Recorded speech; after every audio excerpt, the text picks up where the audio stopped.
You are now rocking with the hottest boxing podcast in the land with your host, Coach Malachi Williams. True.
For the thousands in attendance and the millions watching around the world,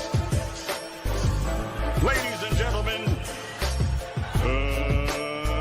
let's get ready to rumble!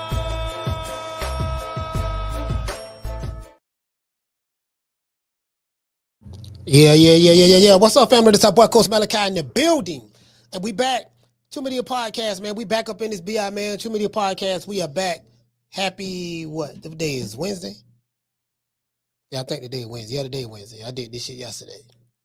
Trying to figure out what day it was. And yeah, I did that yesterday, man. Shout out to everybody, man. Y'all know what it is, man. Shit, happy doggone Wednesday. Called it a hump day. Yeah, the day Wednesday. I be losing track of days, man. I really do sometimes. I be losing track of days because I be so busy. I have some other stuff I'm working on. I got some other stuff I'm working on and all that stuff there, man. So going into 2026, what I normally do, what's kind of like been a tradition of mine for the past, I want to say couple of years, 2 or 3 years. I get started on my goals for the new year, and pretty much I want to be intentional for all of the next year, 2026, right? This year I did pretty good. But the goal is to do better. So I start an action plan, and I start doing the things that I plan on doing in 2026 now. That's so by the time 2026 come roll in, I'm already walking into, what I planned out to do for the rest of that year. You get what I'm saying? I'm very intentional, so I try to start working on it. This is something I've been trying for the past 3 years. So each year is getting better. So I want to try to, let me walk into the year already doing it. That's why I ain't got to say, well, what you want to, what's your New Year's resolution? Well, I'm already doing it. So I've been doing it already. You get what I'm saying? I walk right into that shit. True. I want to have a great relationship with money. You get what I'm saying? I want to be able to attract money, attract it. You got a lot of motherfuckers, they repel money. Just based on how you talk and what the words you say and how you run your mouth, that right there tell you whether you're gonna get some bread or not. That shit real, bro. That shit real. That shit real. That shit real. I ain't gonna say a lie to you, bro. That shit real, bro. Like, it's called the law of attraction. You can attract that shit to you, bro. You got it, but words have power. Words have power too. Y'all gotta understand that. That's a whole nother story. I ain't gonna even do that on this show, cause one thing about me, man. I'm sharp as a tack. I learned from some of the best. You know what I mean? And I got the game for some of the best. I'm trying to tell you, I know what I'm talking about when I talk. But that's neither here nor there. Shout out to Green Eyes P. Shout out to Big John. Big John, what's up, fam? Who else we got? Shout out to Mika. What's good, Mika? Highlight Space in the building. James. What it is, man. Shout out to Gab. Shout out to Gabe. Gabe, what's going on? Shout out to Big John Doe. He say Debo Dale. Show y'all Dale's levels. Hey, man, Debo, Mr. Tuck Your Chain. Mr. What you got on my 40, homie? Mr. That's my bike pump. Mr. I got $200. You get what I'm saying? Yeah, Debo Deb. Hey, you know what? I ain't gonna lie. I kind of, you know what was funny? What was funny was how Bill Haney took it and ran with it. Bill Haney had, okay, he carried a Debo Deb shirt. Hey, that shit was funny to the bug. They you know, they training. Everybody training right now. I see Debo Deb training, Brian Norman training. Boy, they getting ready, boy. They getting ready. When they get down to like 30 days study, when they get down to them last 30 days, you know, they should be traveling to Saudi Arabia by like the second week of November. They should be traveling, landing there about the second week of November. Yeah, man. Yeah. Touching down. You get what I'm saying? They start, you know what I mean? They're going to be touching down right there. Yeah. You dig? Anyways, I want to again because I want to see it's a lot of stuff I've been telling y'all what's going on in boxing, especially in America. And American boxing. American boxing is unique because this is the North American continent minus Mexico. Because the North American continent is, you know, Mexico, United States, Canada, right? So, we know that, you know, Mexico got a boxing culture, but they just got regular average fighters for the most part. It ain't a bunch of Canelos. And their culture is we gonna fight. You know, we're gonna put our best foot forward. We know we gonna take the fight to the person. You know what I mean? That's their culture. I can't speak for Canada.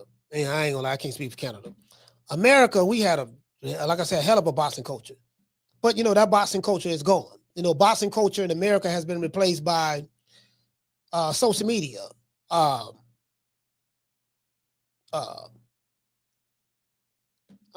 influencer stuff, cloud, you know, instant gratification.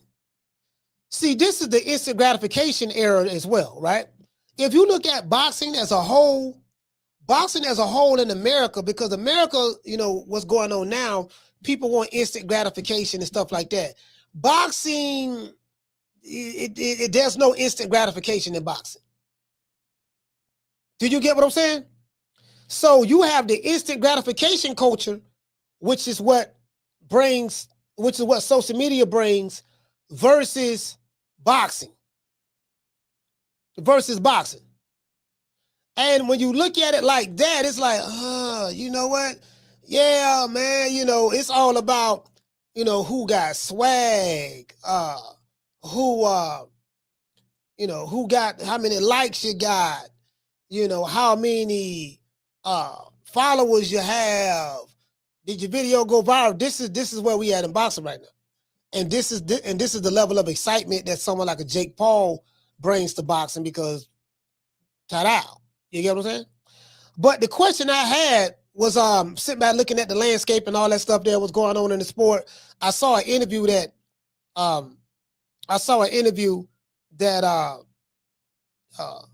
Steve Kim, Mario Lopez, I think they got a podcast called the 3 Knockdown Rule. They interviewed Dana White.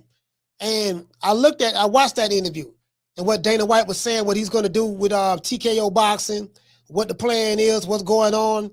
And you got a lot of people, you know, online, they can get mad, complain, this, that, I don't like this, I don't like that.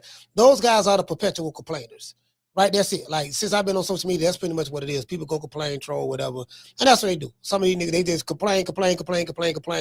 Those guys are never going to have a level of success, anything in their life. The only thing they're successful at is complaining. That's it.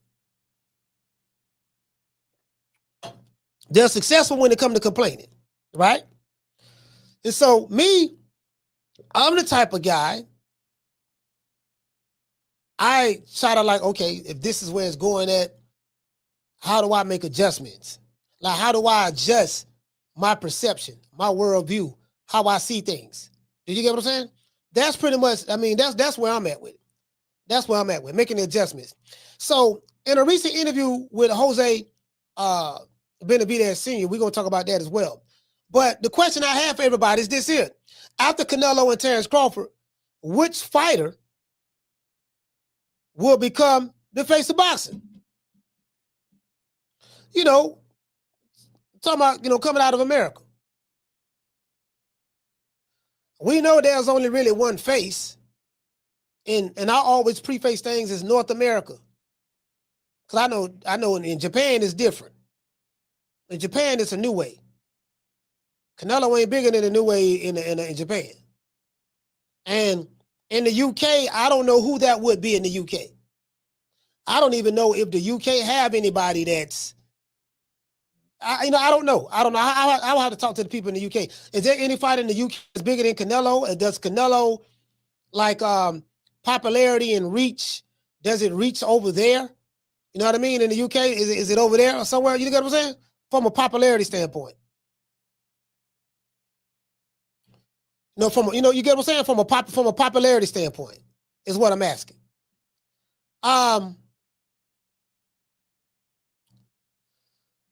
Over here, we got what? Devin.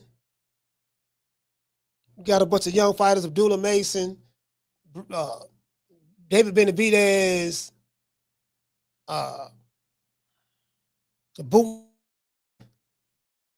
Virgil, Bam.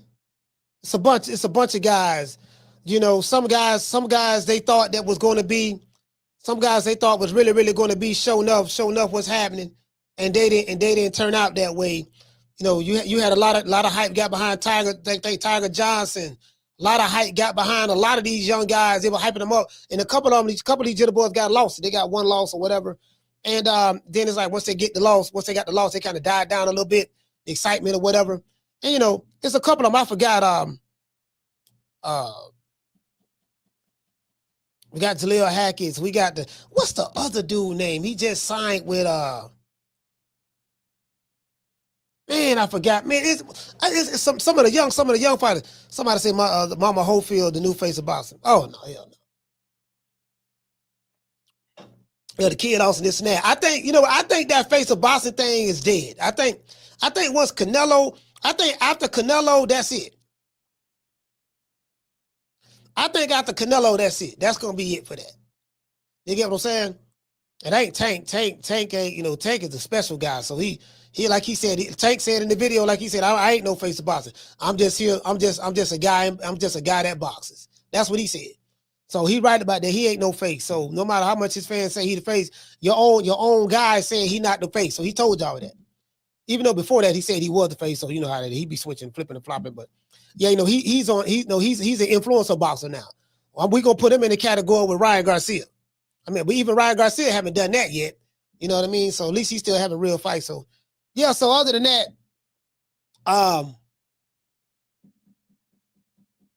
got the Brian Normans, we have the Shakurs. Me personally, I don't see nobody that I can look at and I'm just getting excited about like that. Like that can carry the sport. And I'm gonna give you an example. Like when Ali was around, I was young, so you know what I'm saying, I was born in the tail end of his career. There was excitement, but I did come up in the Mike Tyson era, and I can remember the level of excitement it was for Mike.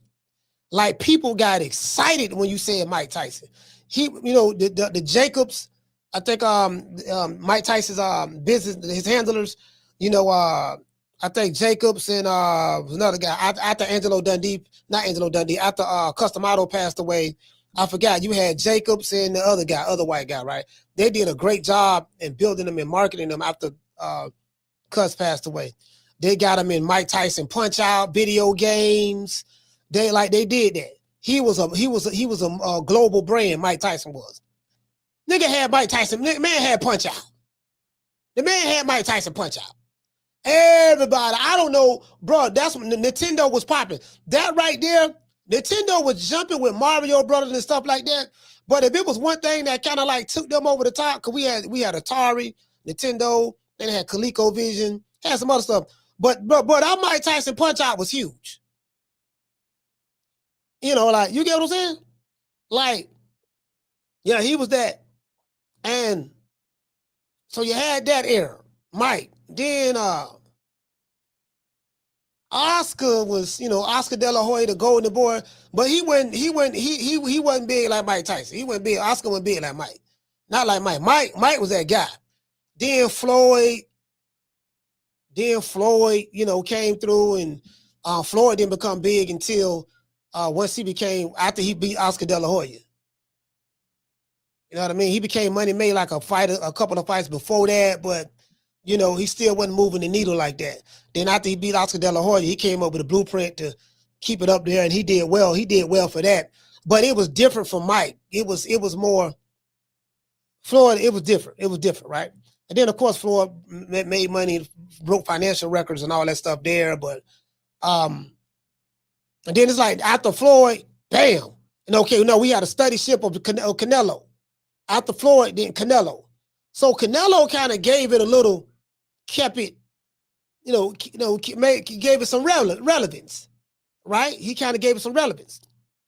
Then you had Crawford doing what he's doing, but he wasn't nowhere near. It was Canelo then everybody else, for the most part. That's being honest. Canelo then everybody else, right? And then I'm saying over here in America, I say, damn, but once Canelo and Crawford leave, I don't, you get what I'm saying? Like, I'm like, once Canelo and Crawford leave, man, like, cause this shit don't change so much to the point to where we're in an instant gratification era, and people looking and listening to sound bites and watch, oh, you saw what he did to such and such. But then now, when people come to my show and they start, and I say, I got them thinking over here. Wait a minute, man, who you fought? Yeah, you did that, but who you did it to? Nigga, you did it to Snarf. Nigga, I stopped him in 15 seconds. Yeah, when you stop, I give it a proper perspective. I'm like, I don't get caught up in the hype and hyperbole. I'm like, no, hold up, swole up. Wait a minute, baby boy. Okay, now this dude was old and washed up. He caught him with a good when he did that. He caught him with a good when he caught him slipping. You know what I mean? But this guy ain't that. It's all smoke and mirrors. It's a magic trick. It's Barnum and Bailey. What's the musician? Houdini. Nigga, I don't pull the Houdini on you. Yeah, baby boy, look right here, baby boy.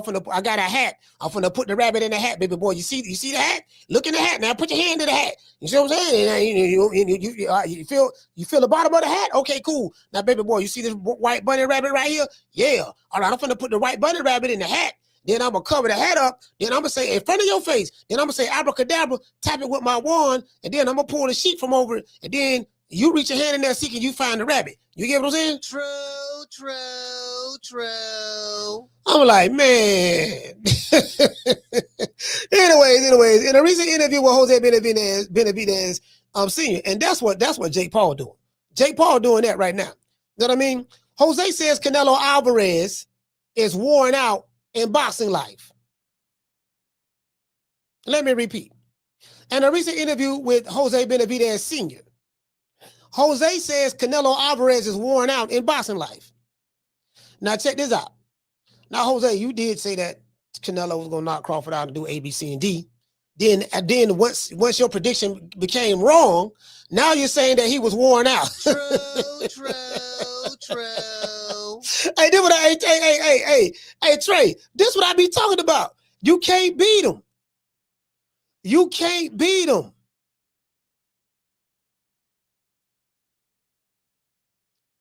You can't beat him.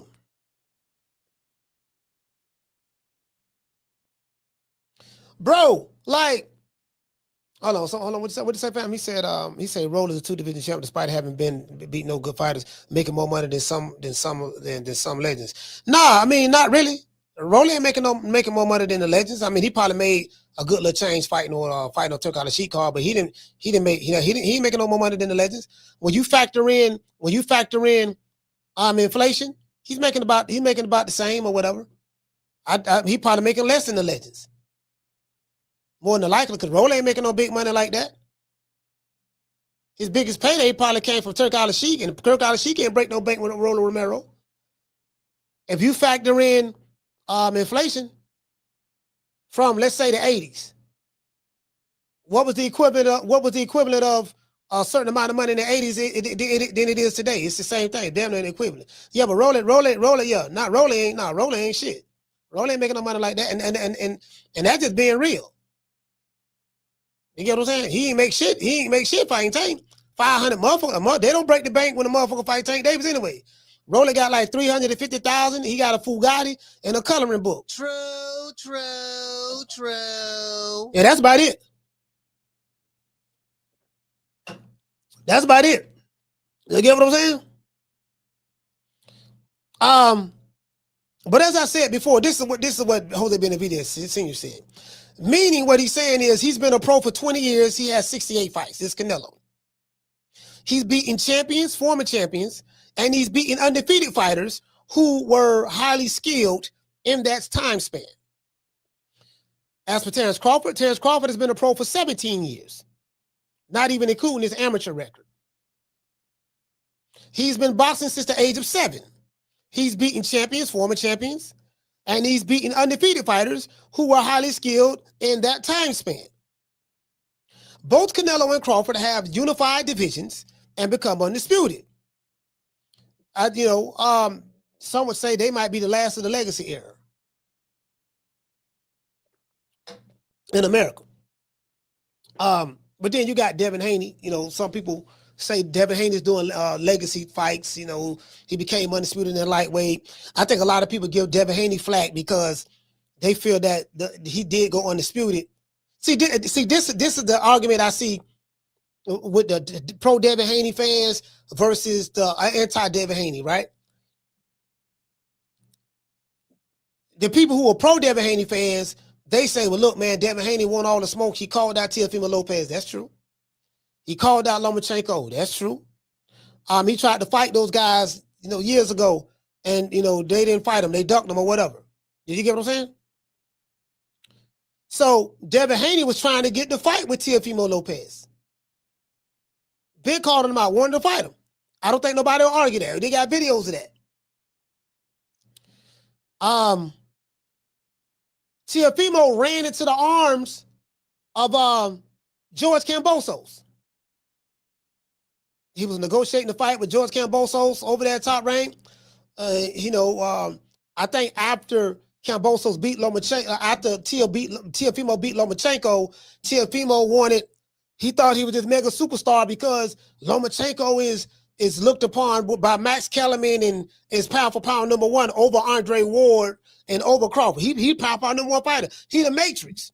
Y'all remember that? The Matrix, all that white Jesus and halos and angels and wings and hymns and walking on water, turning water into wine. You get what I'm saying? That Lomachenko. So that shit got to his head. Then his daddy went to run around doing this. We did it first, and we motivate even the greats. This is different. You did? So, then that went to purse bid, and Triller picked it up, and then they kept getting rescheduled. It got rescheduled like 2-3 times. And then Triller ended up dropping it. And then the second highest bidder in the purse bid was Matchroom. So the fight fell in Eddie Hearn lap. And then, George Kambosos, Killer Cam is what I called him. Kangaroo George. He was with, he came to New York. The Lopez say they're from New York. They say they're from Brooklyn. So he came to Teofimo Lopez's backyard and he beat him. The French fries belt was on the line as well, which was a non-transferable belt that became transferable once Teofimo beat Lomachenko. Devin Haney got the belt because Lomachenko dropped the WBC title because Mauricio Suleiman elevated him to the French fries belt. He created the belt out of nowhere, out of thin air. Right, magically, poof, just like that. So how it worked out, Debo Dale was able to land. He was with Eddie Hearn, but the opportunity came up to fight George Kambosos. However, George Kambosos didn't want to fight Devin Haney. He wanted to fight Lomachenko for the belt because he was going to make more money. So Lomachenko decided, I'm going to go ahead and fight Kambosos. I get them 3 belts. Then I can circle back and then fight Devin Haney for the last belt, become undisputed. Because they were trying to say, because you had the French fries belt, along with the other 3 sanctioned body belts, you undisputed. And that's what Teofimo and all the people were talking about. Well, I'm undisputed champ. No, sir, you are the ESPN top ranked undisputed champ. When you look up all of the champions who in the 4-belt era that's been undisputed, your name is not on there. And if you try to argue that, then guess what? Then that must mean George Camboso was undisputed as well. And we know he wasn't undisputed, and he beat Tio. So that's neither here nor there, right? So they went with that. Karma run around. Devin Haney ended up leaving top rank match room because Bob Arum say, you'll never get that fight because you signed with the wrong promotional company, kid. Y'all remember that? So he ended up getting it. So I'll say all that to say this. Because he beat George Cambosos, you'll have people who don't like Dale be like, look here, man, because it's not necessarily the belt, it's who you beat to get the belt. I say that all the time. Man, you beat George Camboso. You came in at the right time. Well, Lomachenko had turned the fight down. He turned the fight down because he said he wanted to stay in Ukraine because of the war. He acted like he was on the front lines shooting at Vladimir Putin himself. You a celebrity. You ain't no celebrity on the front line. He wasn't doing that. So, it is what it is. And Devin Haney snuck through the back door. Sources say Bob gave him a short-end contract. Say, look, baby boy, I'm going to pay you 1.5, and that's the best I can do for you. And they say he took the 1.5. And he said, if you win, if it's a rematch, you're going to get that same 1.5. That's what they say. I don't know how true that is, but that they say he got paid 1.5 twice, And, then he got out of there. Bob was hoping, they was hoping that George can do something, but he couldn't do nothing. And that's how Devin became that, right? So, and I'm like, once Canelo and Crawford leave, 2 legacy fighters, you can look and say Devin Haney is a legacy fighter as well. You can say, okay, well, he's going to his 30-weight division. If he beat Brian Norman, he gonna be 3-division world champ. That's doing legacy stuff. I think Shakur Stevenson is a 3-division world champ as well. Is he 3-division? Yeah, I think Shakur might be 3-division right now, if I'm not mistaken. Could be wrong. Y'all let me know if I'm wrong or not. I really can't remember. Right. So you could put that there. I don't know if you're gonna see too many undisputed fights. Like, new weight undisputed fighters. Terence Crawford is an undisputed fighter. Canelo is an undisputed fighter. Alexander Usyk is an undisputed type fighter. Then, of course, Clarissa Shields and Katie Taylor and all the women. But I'm just talking about from a men's standpoint. And then Devin Haney, he's been undisputed as well, undisputed fighter. So you have those type of fighters. And I'm like, then you have the other dudes who get the hype and the name and, the popularity and all that stuff there because they have a rabid fan base. Some fighters have rabid fan bases. Some fighters have rabid fan bases. You get what I'm saying? So I'm saying all that to say this. And the crazier the fan base, the more hype that person is going to get. That's pretty much what it is. So I said, well, man, once Canelo and Crawford lead the game, I honestly think that we won't have nothing that's going to say somebody's the face of boxing in America. Tank ain't no face. Devin Haney's not the face. Ryan Garcia's not the face.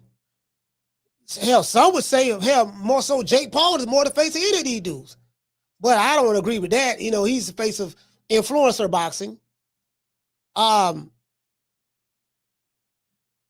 Yeah, you know what, bro? I'm thinking I'm like, bro, like, I think that face of boxing shit, that shit gonna be over with.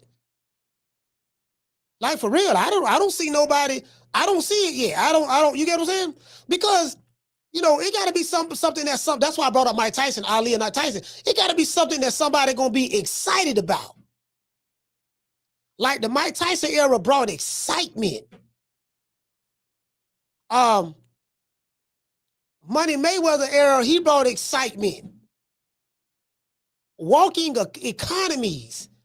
When you get ready to fight, people flying all over, hotels getting booked and sold out, restaurants packed, the 304s coming out in droves selling kitty cat, pimps out there. You get what I'm saying? And I'm like, what fighter bring that level of excitement once they leave? And I can't really think of none, bro. I was sitting there thinking, I can't really think of none, bro. So I'm saying right now, so I think the fighters are going to have to build up to that. And then how to build the fighter, times have changed. It used to be the promoter. You had a slick fly talking promoter like a Don King.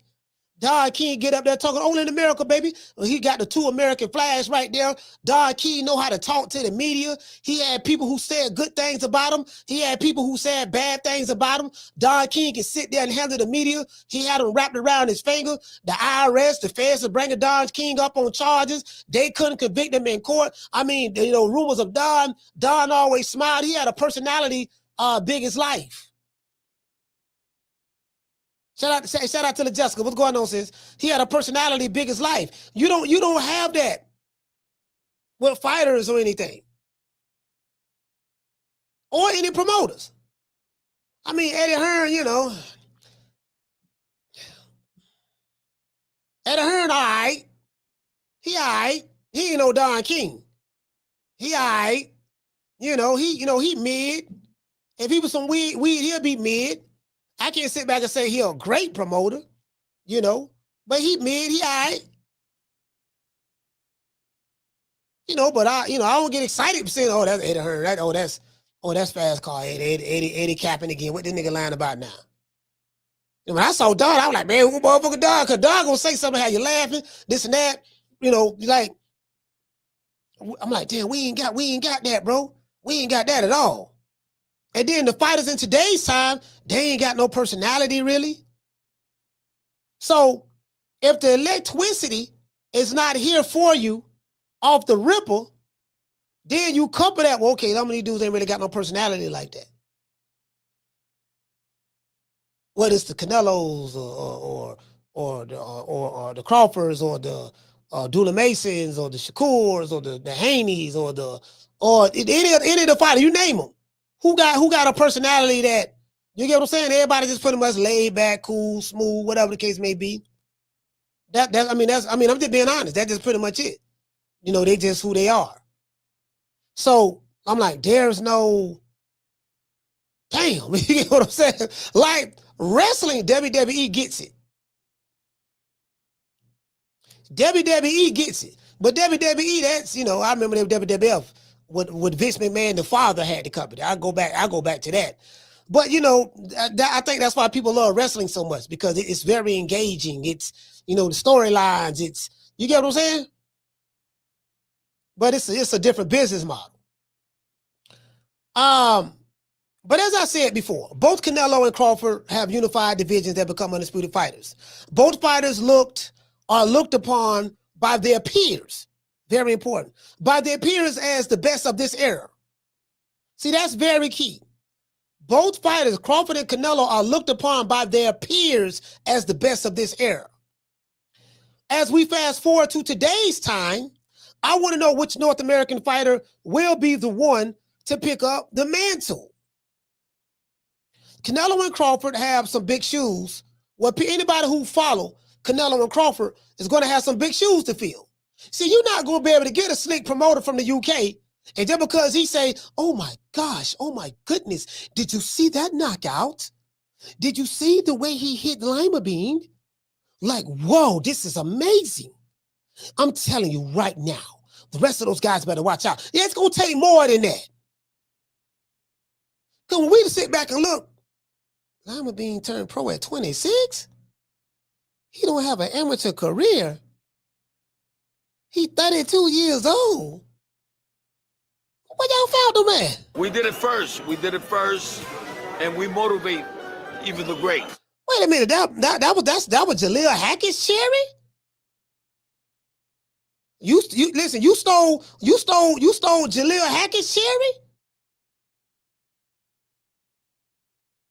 You tell Jaleel Hackett, yeah, mate, don't worry about it. Lima, he does nothing for your career. That belt doesn't mean anything. But yeah, you save him and shoot him to the boy from Philly. It does a whole lot for his career. Come on, fam. True. It's gonna take a whole lot more than that.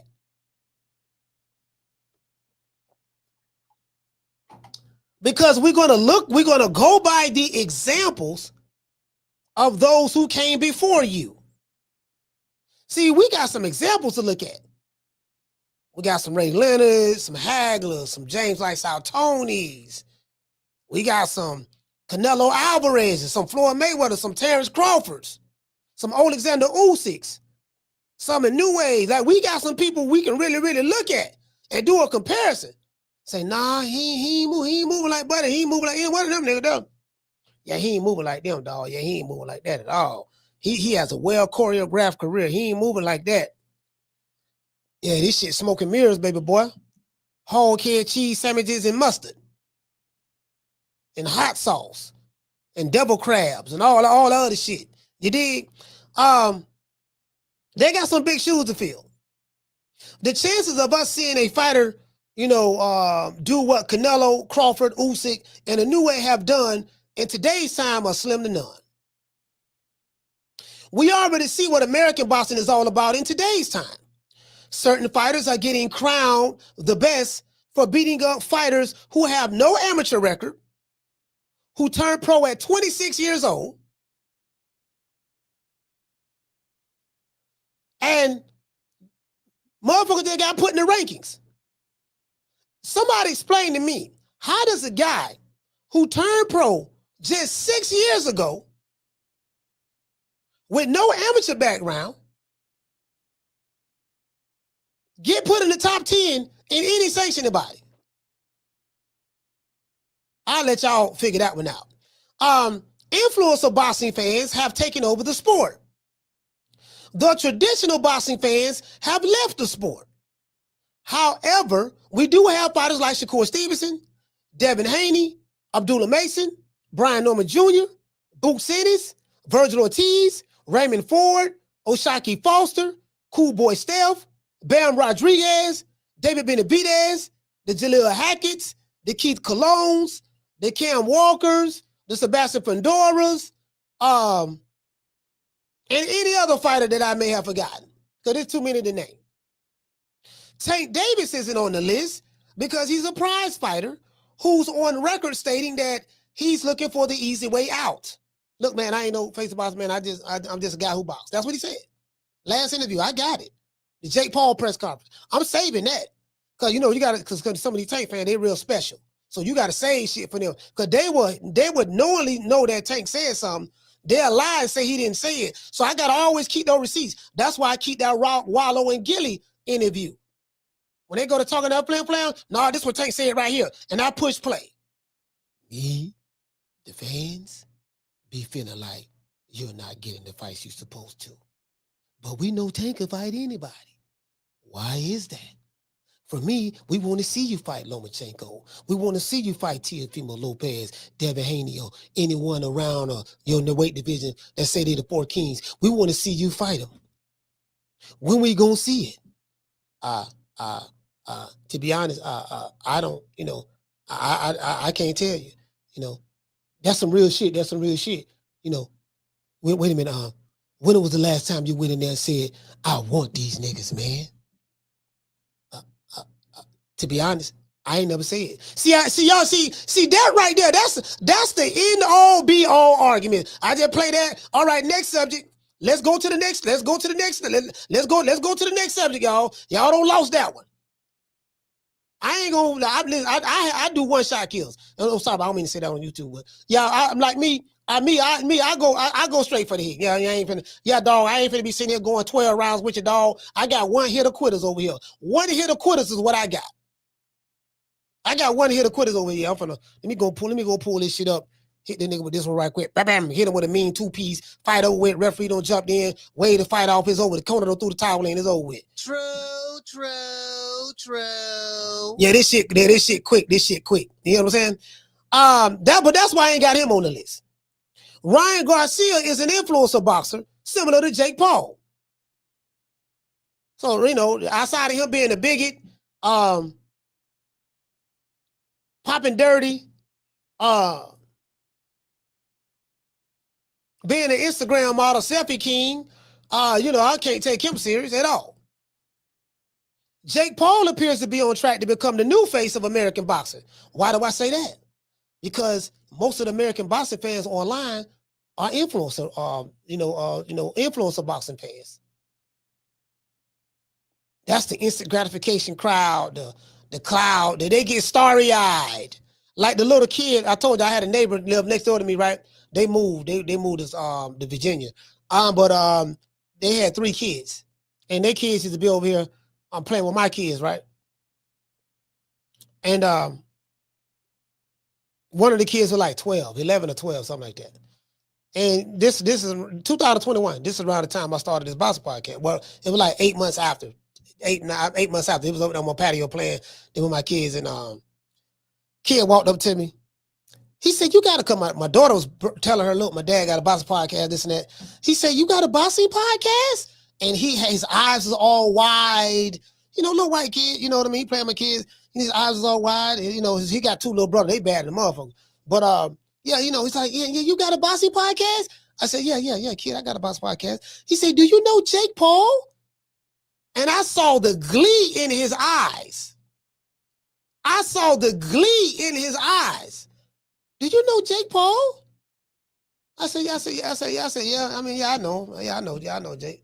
Yeah, you know, he's you know, what do you think about him? You know, he's the best fighter out there, huh?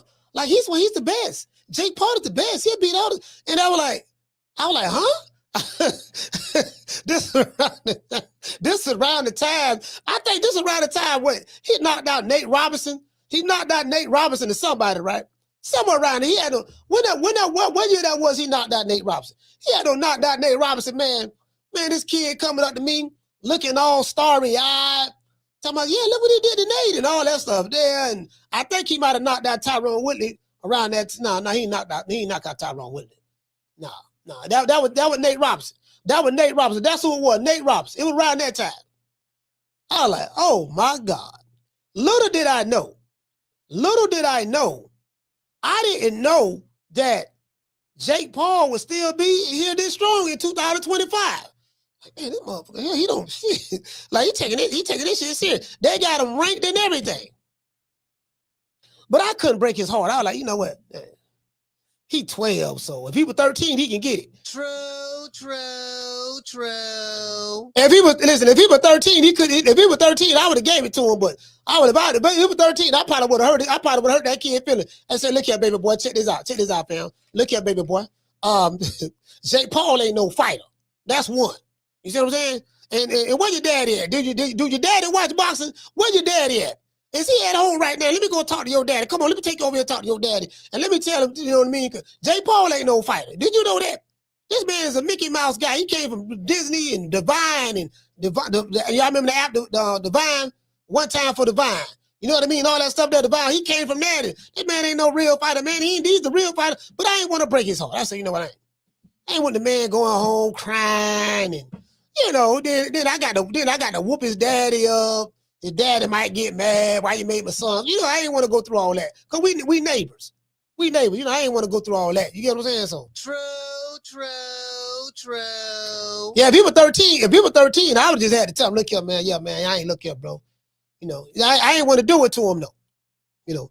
Now, as I said before, Jake Paul appears to be the new face of American boxing. So the question that I have for you guys and listeners of today's show is this. Which American fighter who you think will become the face of boxing? We're talking about after Canelo and Crawford. You know, they at the twilight of their career. Well, Canelo probably got more years, but Crawford, Crawford damn near 40. He's 38, so, you know. He got gray hairs now and everything, so he ain't no, you know what I mean? He ain't no telling how long that's going to be. Canelo, you know what I'm saying? So, who knows? Because Jose Sr. saying the man is, Jose Benavidez Sr. saying Canelo is worn out in boxing life. Now, the crazy part about Jose's statement is this. prior to the fight, when you made your prediction, you wasn't talking about Canelo was worn out. Y'all, what they were saying? Man, Canelo got too much experience. He got a granite chin. Canelo a knockout artist. Crawford too small. You know, they were saying all that stuff there, right? I'm talking about the experts. And then after the fight, that same guy who they picked, they went to poking holes in him. Oh, man, the man old and worn out, even though Crawford was older. Oh, yeah, man, the man, you know, he waking up the silk sheets. Oh, man, he really not that big. Oh, man, you know, he too flat. Bro, like they switched their position so, like, literally the next day.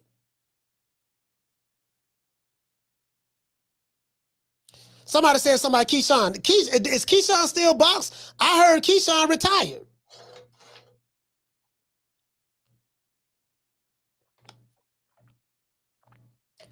Is Keyshawn? I heard Keyshawn retired. Yeah, I can't take these dudes. I can't take these dudes.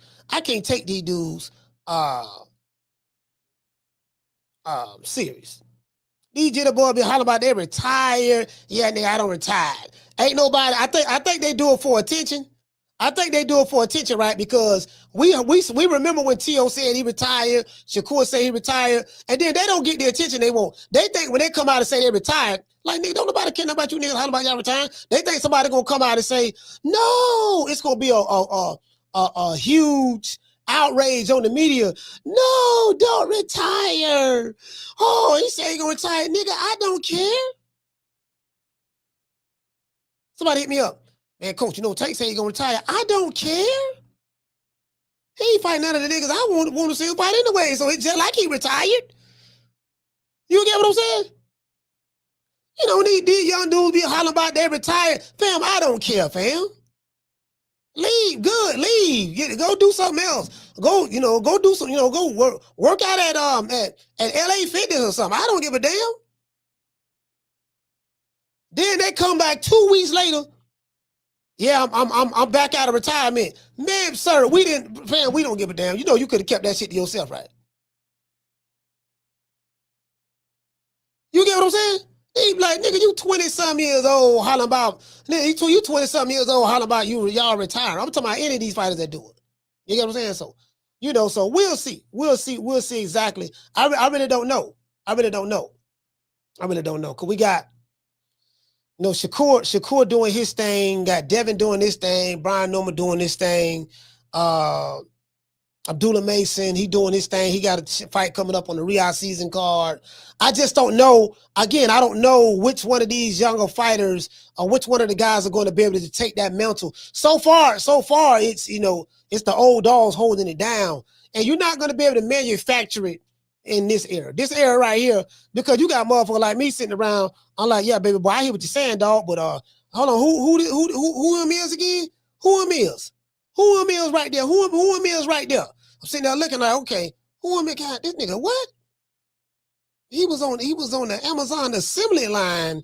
What the fuck? He got emailed the wait. Huh? So he beat who? And who did he beat? He just started boxing yesterday. Well, damn, how you? Well, okay. Well, okay, the nigga just started boxing yesterday. Okay, so you, all right, so you saying all that? Wait, hold on. You basing it on what? Oh, he's not that whole kid cheese, but whole kid cheese is, you get what I'm saying? Like, bro, like, nah, you ain't gonna be able, that shit ain't gonna work with me. True. Yeah, that shit ain't gonna work with me. Then they had these double standards. Some fighters, they say, can do whatever they want to do. Other fighters, when it's a fighter that they like, he can do whatever he want to do. When it's a fighter that they don't like, he got to do what we tell him to do. Always moving the goalpost. Like this what Floyd Mayweather say. But when you are put in a certain position, he should be he's able to, like me. When I was in a position, I can pick and choose who I want to, because I earned that right. You get what I'm saying? You get what I'm saying? They pick and choose who earned the right. They pick and choose when they decide. Okay, well, my fighter, he earned the right to pick and choose who he want to fight. But the nigga I don't like, he ain't never enough. We need him to continue to drink all the tough matches while my fighter get the easy matches. But this bum is taking the easy matches. Fight another bum. So, so we got that. And then I'm looking at the interview with Dana White, with Steve Kim and Dana White and Mario Lopez. They asking him about TKO boxing. And he said TKO boxing, because Dana White started out in boxing. He said, boxing is his love. Boxing motivated him is his, that's his, you know what I mean? So he was talking about, you got people talk, oh man, they repealed the Muhammad Ali Act, and the Muhammad Ali Act was there to protect fighters. Fighters was not protected under the Muhammad Ali Act. Whoop-de-doo. Alert. My fighters wasn't protected under that. Because, they came up with the Muhammad Ali Act allegedly because of Don King. Because Don King was the promoter, and then him have his son as the manager, but his son worked for Don King Promotions. So they're like, it's a conflict of interest. So Don double dipping, right? He get his 30% for being the promoter, but then his son Carl get 50% to manage the fighters. You know what I'm saying? So you walking away with 20%. Look at baby boy. Now my daddy, he got to get his cut. He get his 30 off the ripper. But then I'm managing, I'm managing it. I'm managing you too now. I get 50% of what's left over. You dig? After the 30. You get what I'm saying? So they came up with that. Well, guess what? Al Heyman figured out a way to get around that. Well, guess what Al Heyman do? Well, I ain't no promoter. But what I will be is an advisor.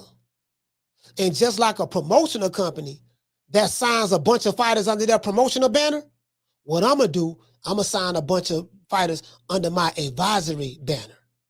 And then I'm going to work independently with hand-picked promoters that's going to work under the brand of the PBC. So I'm going to have my friends and people who I got relationships with be the promoter for PBC signed fighters.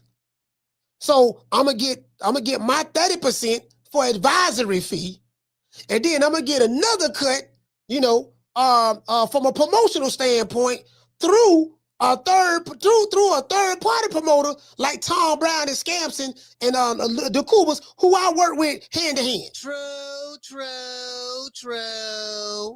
Yeah. So that's how they got around that. I hope everybody know that.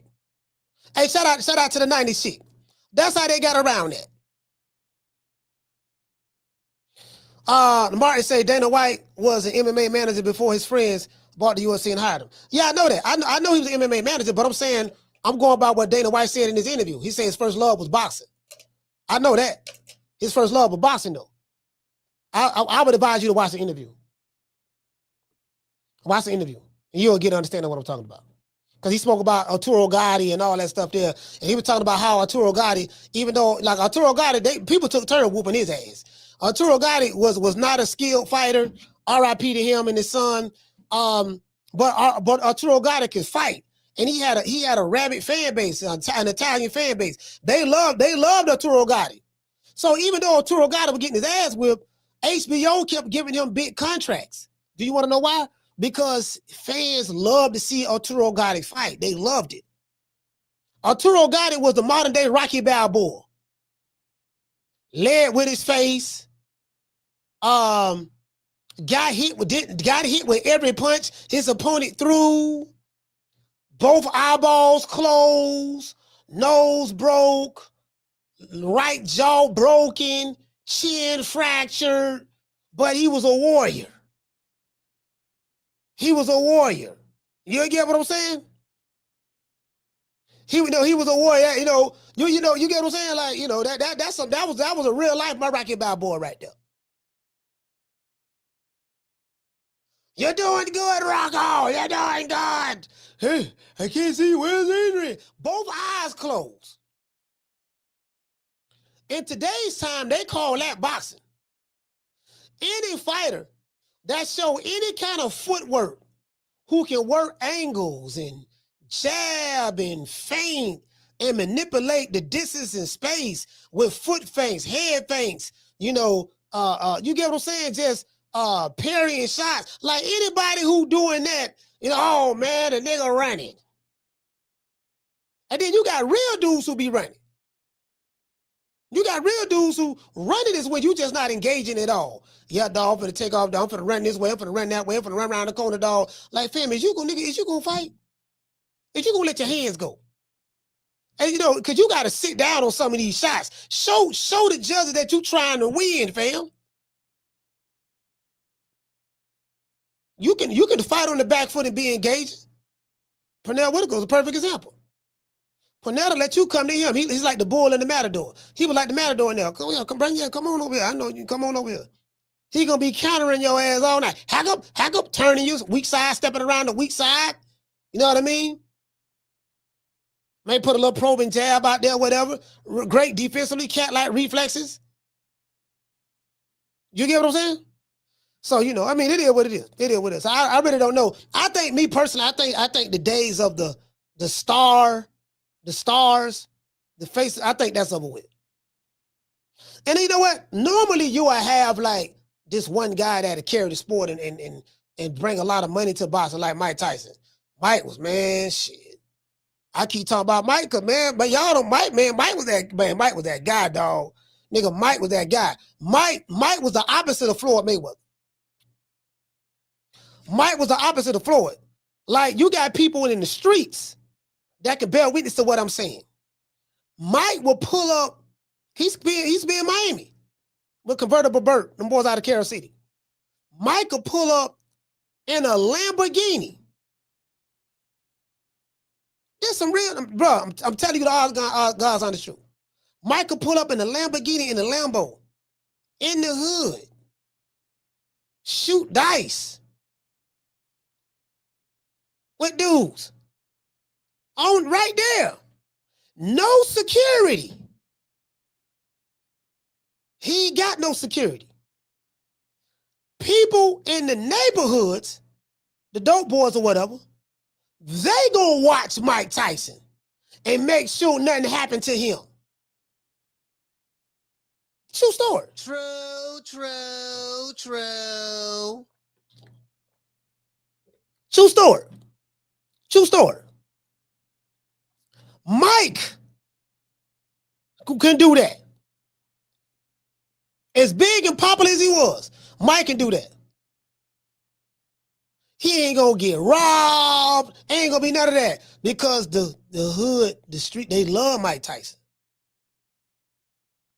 He was loved like that in Japan, bro. He was loved like that in Japan. He was a global iconic fighter. He like for real though. Well, what fighter? Listen, what fighter shit? What fighter you know in the daytime can do that? I'm saying popular fighter. What popular fighter who you know in today's time that's doing that? See, you got a nigga 10-0 right now. He got security with him. 10-0. This man done went viral on TikTok. Yeah, dog, you can't walk up on me now. Can't just walk up on me. Like, pat him down, talk to him. Hey, listen, talk to him. You can't just walk up on me now. I'm like, damn, fam, like, nigga don't even know. Hey, now this shit. Hey, nigga 10-0, he got 5 dudes around him, security. Bro, play him like, fam, look, my nigga, what you got security for, fam?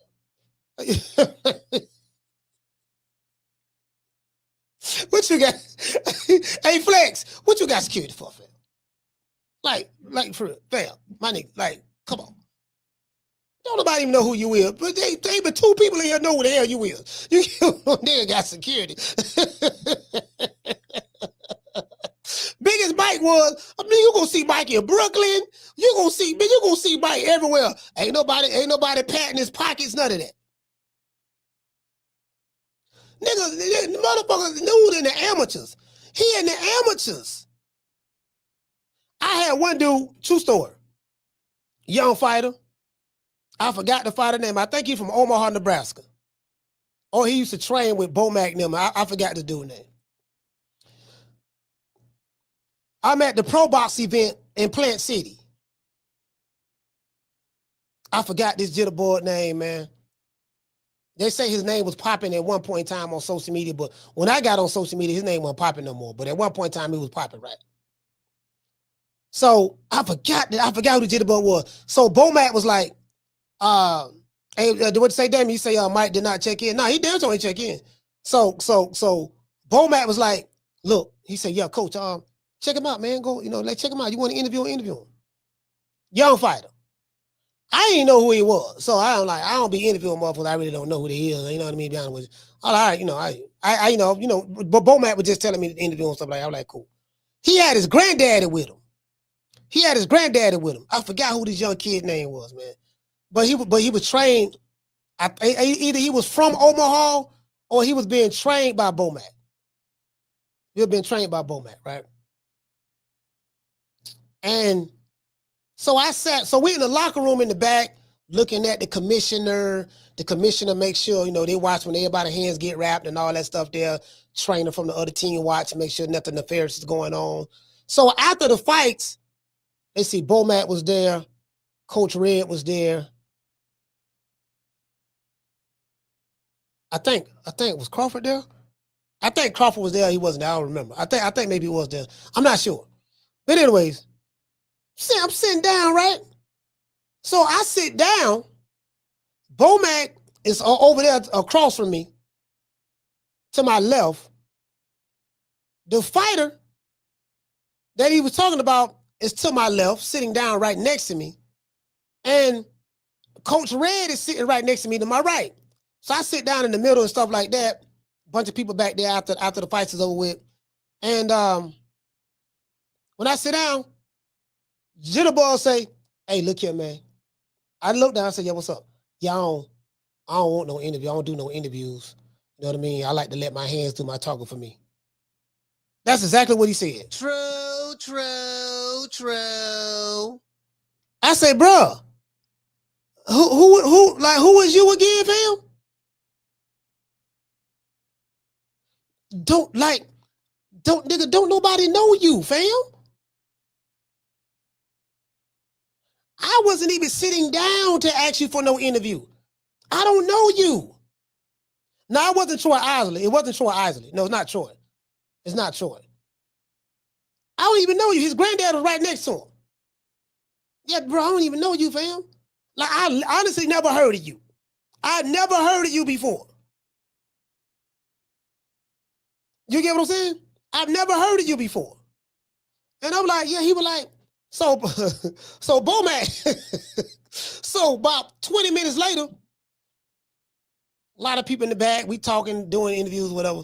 I mean, I wasn't doing the interviews, but other people back there doing interviews. So Bomac said, what's up? What'd he say? You interview? I said, bro, I ain't even asking for no interview, bro. The man sat down and told me that he don't do interviews. He rather let his hands do the talk for him. And he was like, the man was like 12 and 1 or something like that. Nah, it wasn't Shakur. It wasn't Shakur Stevens. No, it ain't Shakur Stevens. The man was like 12 and 1. My nigga, more people know me in boxing than they know you. And I'm not even a boxer. True. It was an honor and a privilege for you to interview me, if anything.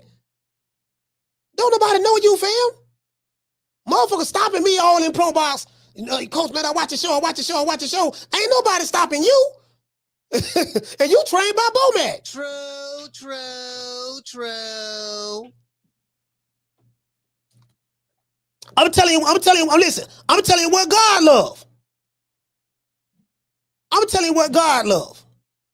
People saw you in the ring, on pro box, in the ring boxing, as one of the preliminary, one of the what the fight is. You got the main event, the co-main event, and then you got the card, right? You were just one of the fighters on the card. Motherfuckers still weren't stopping you. They stopping me. Come on, fam. Anyway, so it is what it is. I forgot that jitterbug name. Man, I forgot that jitterbug name, boy. Cause I gotta put his name out there. And I don't see this jitterbug nowhere now. I don't see him nowhere, nothing.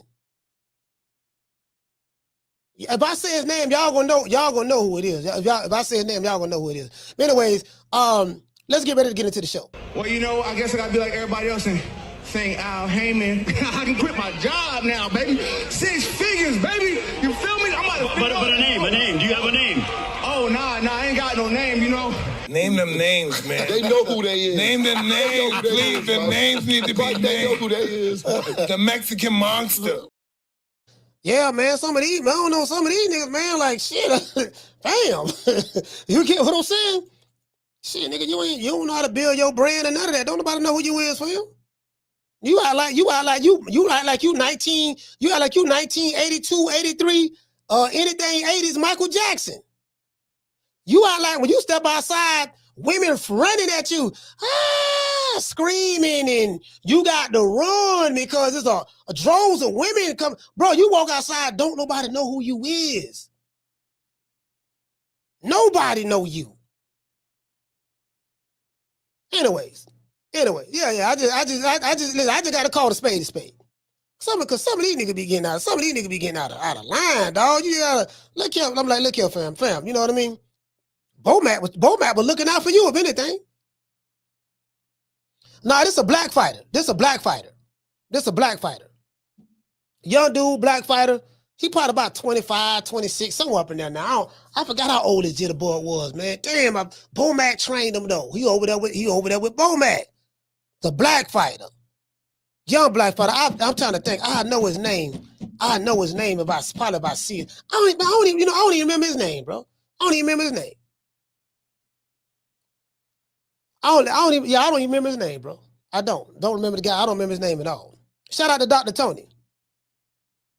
Lolo, that's who it is. Somebody said it in the chat. Z Pacino. He said, damn, I hope you ain't talking about Charles Low Harris. Yeah, that's let me write this nigga name down. Lolo Harris. That's his name. Man. Lolo Harris. Somebody said it in the chat. I know it. Bro, I forgot the dude's name. Lolo Harris. Yeah, that guy. Lolo.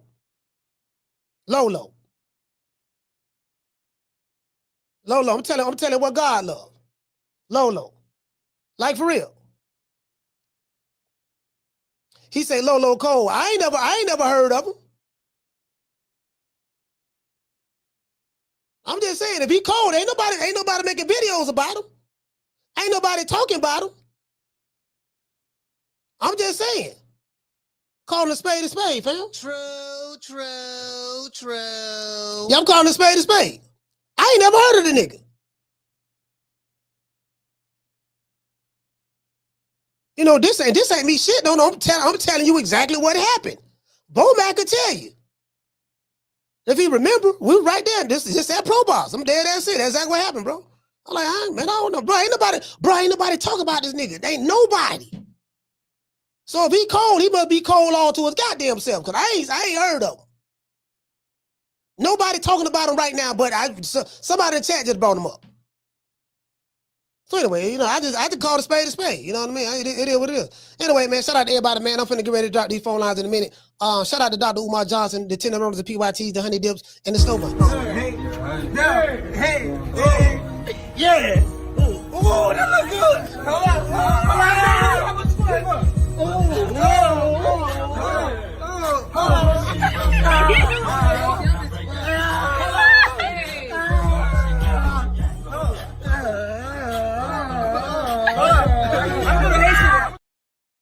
Sorry about that. That was the face of boxing. Let's give a shout out to Dr. Umar and the Snow Bunnies. Dr. Umar, where you at, baby boy?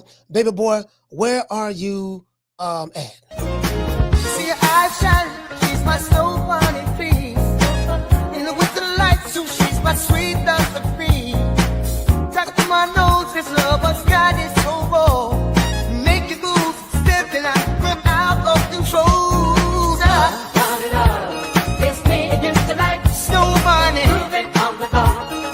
Everything's alright. Got that smooth, so good. No, that's dancing in the lawn. With my snow bunny love. We're party by the night. See her eyes shining, she's my snow bunny, please. In the winter light, so she's my sweet Dr. Free. Talk to my nose, this love has got it so raw. Make you move, stepping out.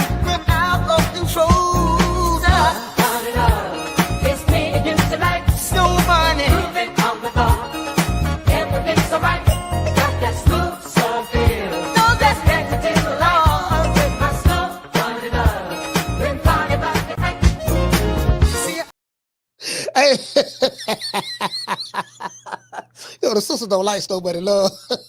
The brothers like it though. So the brothers like Snow Bunny Love. The sisters don't like Snow Bunny Love. You get what I'm saying? So I had to cut it short. I had to cut it. I had to. They always playing that. Niggas promoting.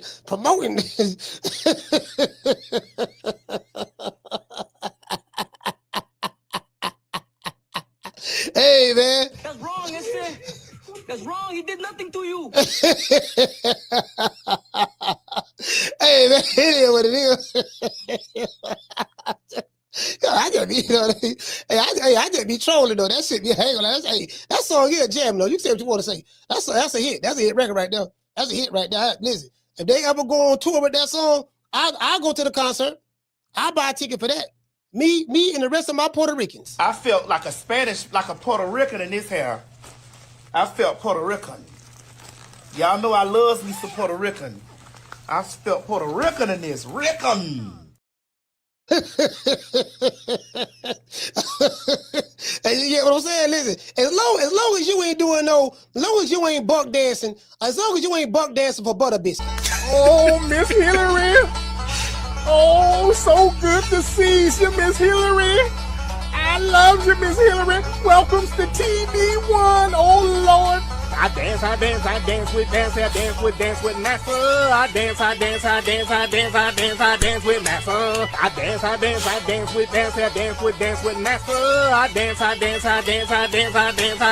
Massa. See, as long as you ain't dancing, as long as you ain't buck dancing for massa, soft shoe cooning, as long as you ain't soft shoe cooning, buck dancing for massa, you good. About that, we find out y'all doing that. We saw y'all both doing the Bojangles. We see you doing that. We gotta call y'all. Hey, shout out to New Country. Hey, Country. As long as you get what I'm saying? Cause we gotta this nigga doing too much. All this goddamn soft shoe cooning and buck dancing and all that stuff there. Man, over there, man. We can't do that. Now, I'm looking at this here, right? Check this out. I'm looking at this right here. Let's go right here. We got the old guard right here, right? We got Canelo to the left. We got Crawford over here to the right. I think he's the oldest. Crawford 38, Canelo 35. We got Shakur Stevenson back here. We got David Benavidez. You get what I'm saying? We got Boots Ennis over here. We got Devin Haney over here. We got Brian Norman Jr. over here. It's a whole bunch of other fighters that could be here, but it just, you ain't gonna be able to see everybody, right? You got Abdullah Masons, somebody said Keyshawn Davis, somebody said, just a whole bunch of other fighters, right? A whole bunch of other fighters.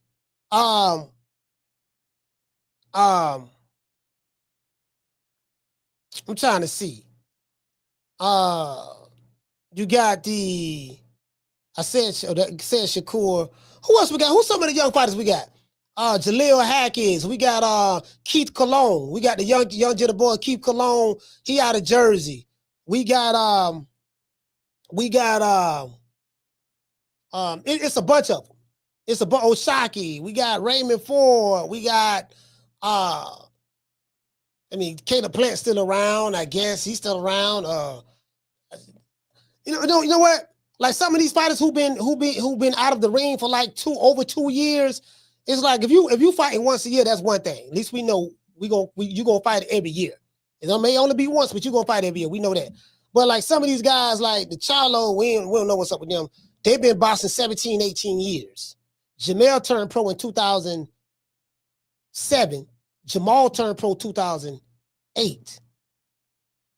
So you got those guys. All of them are part of the old guard too, but they wasn't able to.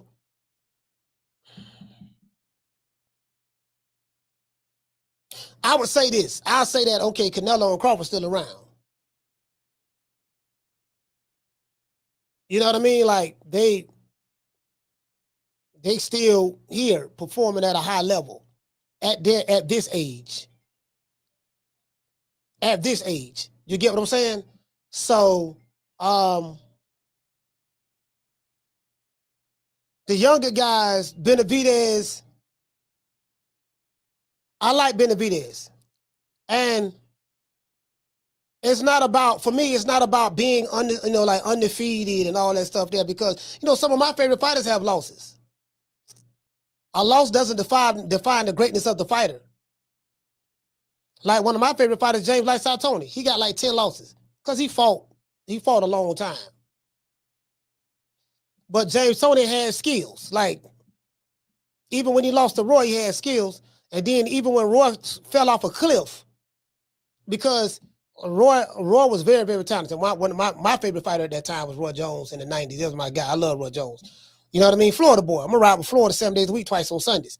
If you're a great fighter. If he ain't great now, you could be from Florida, but if you mediocre, I don't ride with mid. True.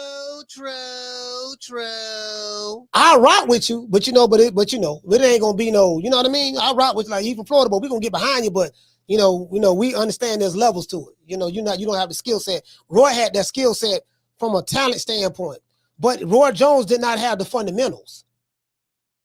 He was not fundamentally sound. So he was able to get away with a lot of stuff like leaping left hooks with your chin in the air. He was able to get away with that because he was fast enough and athletic enough to do it. But when his athleticism left him and it came down to the fundamentals, that people like Carl Zeiger was able to just beat him like it wasn't nothing.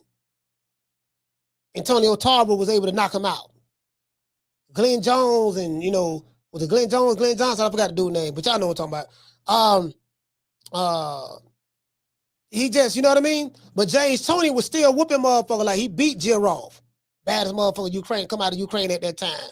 He beat Holyfield, but Holyfield was old, but he beat some other heavyweights and stuff like that. And I think he beat Ruiz and all. You know what I'm saying? And you saw the skills. You saw the footwork. You saw the step around. You saw the slip, the roll, countering in the pocket. You still saw that. When you saw Roy as he got older, you didn't see any of that. You didn't see any of that. So,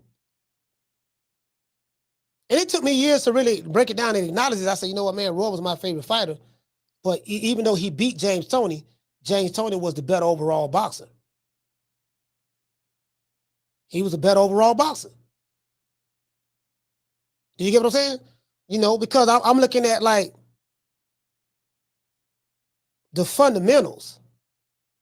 And if you look at somebody like a Bernard Hopkins, the fundamentals carried him a long way. Because Bernard Hopkins, there was nothing about B-Hop that you can say was so special about him. He wasn't the fastest. He didn't have the quickest jab. He didn't have the, he had good footwork. Bernard Hopkins had underrated footwork. But he didn't, he didn't have like Pernell Whitaker like footwork or nothing of that sort. Or, you know what I mean? But, but B-Hop was able to last as long as he was able to last, because he beat a lot of dudes just off the fundamentals. He beat a lot of dudes just off of the fundamentals. So those fundamentals will carry you a long way. When all else fails, those fundamentals will carry you. Do you get what I'm saying? So, that's what I'm looking at. So I'm looking at these fighters. I'm like, bro, I think the era of face of boxing in America, that's over with. Because this is the schedule. I want y'all to look at this fight schedule. This is Ring Magazine. October 17th, 2025, Friday, there's a fight in the UK. Conway versus Leonard. This is for the British title. Saturday, this weekend, Danny Garcia versus Daniel Gonzalez. 10 battles, one iconic arena, the final bow at the Barclays. So Danny Garcia is promoting this fight with his promotion company. He calling it the final bow. He got him a tomato can he gonna whoop up on. He picked him for a reason. So, you know what I mean? Danny, guess what? Ain't nobody checking for Danny Garcia.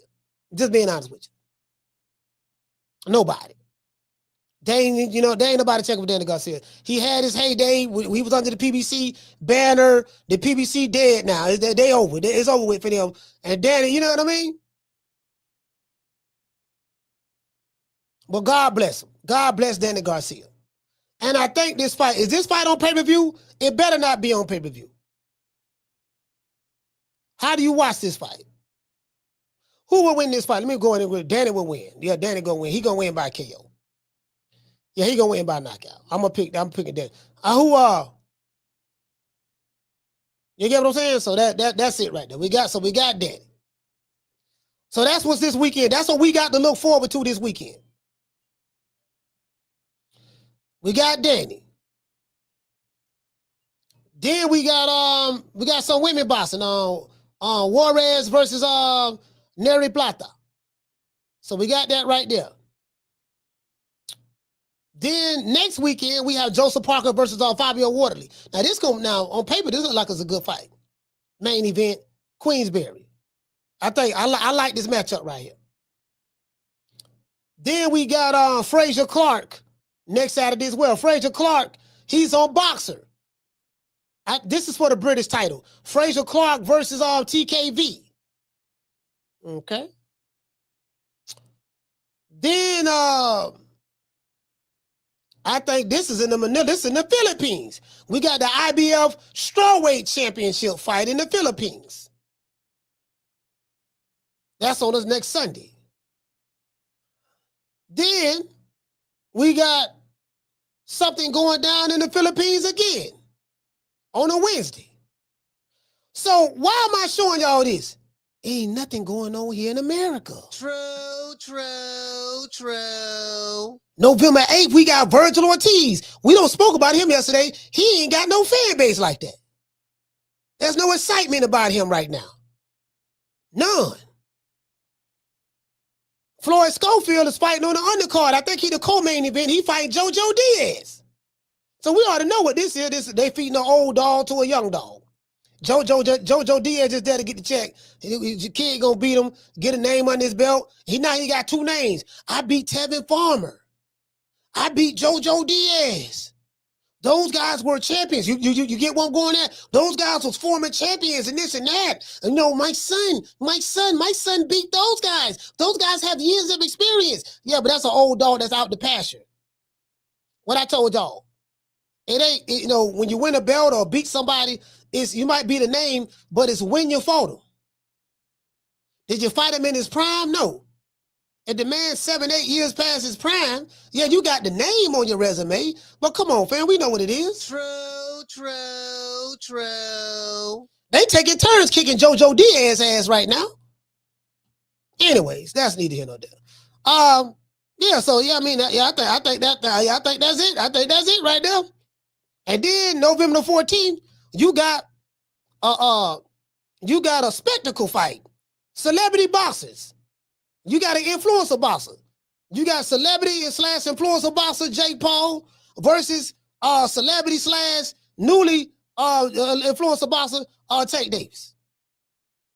And then we got the lovely Elisa Baumgartner and Layla Boudin fighting on that undercard. Then we got Gary Antoine Russell fighting on that undercard. One thing I will say about Jake Paul, he keep a pretty good undercard. I got to give him that. That's it. So in America, we got Jake Paul and Tank to look forward to in November. We got Virgil Ortiz. Who Virgil fight? Oh, he fighting Lubin. Him and Erickson Lubin. I know a lot of people I know say they saying Erickson Lubin is a live dog in this fight. They got more faith in him than me. Let's see. Yeah. That's about it. Then we got Danny Garcia right here coming up this weekend. Know y'all excited about that. Let me go ahead and drop these phone lines, man. Phone lines open. You want to talk some shit? Call me. Start some shit, bitch. Sup, fool? You gonna talk shit about me, homie? Where you from? Hundreds of niggas is waiting for your motherfucking call, and they all talking shit about you right now. Call the coach at 530-494-9636. We waiting on your bitch ass. Yeah. I'm like young Dolph. Yeah. Yeah, what y'all dogs say, right? Hold on, y'all wait. Hold on. Caller, hold on. Let me connect my damn, I thought I had the Bluetooth connected. Let's see. Bluetooth. Connect.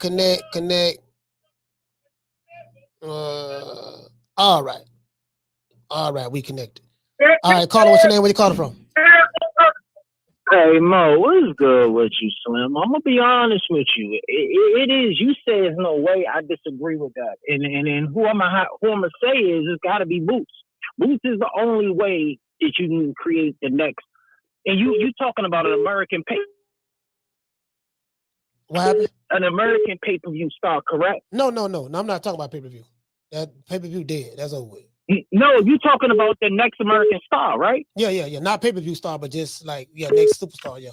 Well, I'm telling you that Boots can be the next star in the American star in general. Well, and then you got to add pay-per-view, so that has to come with the territory.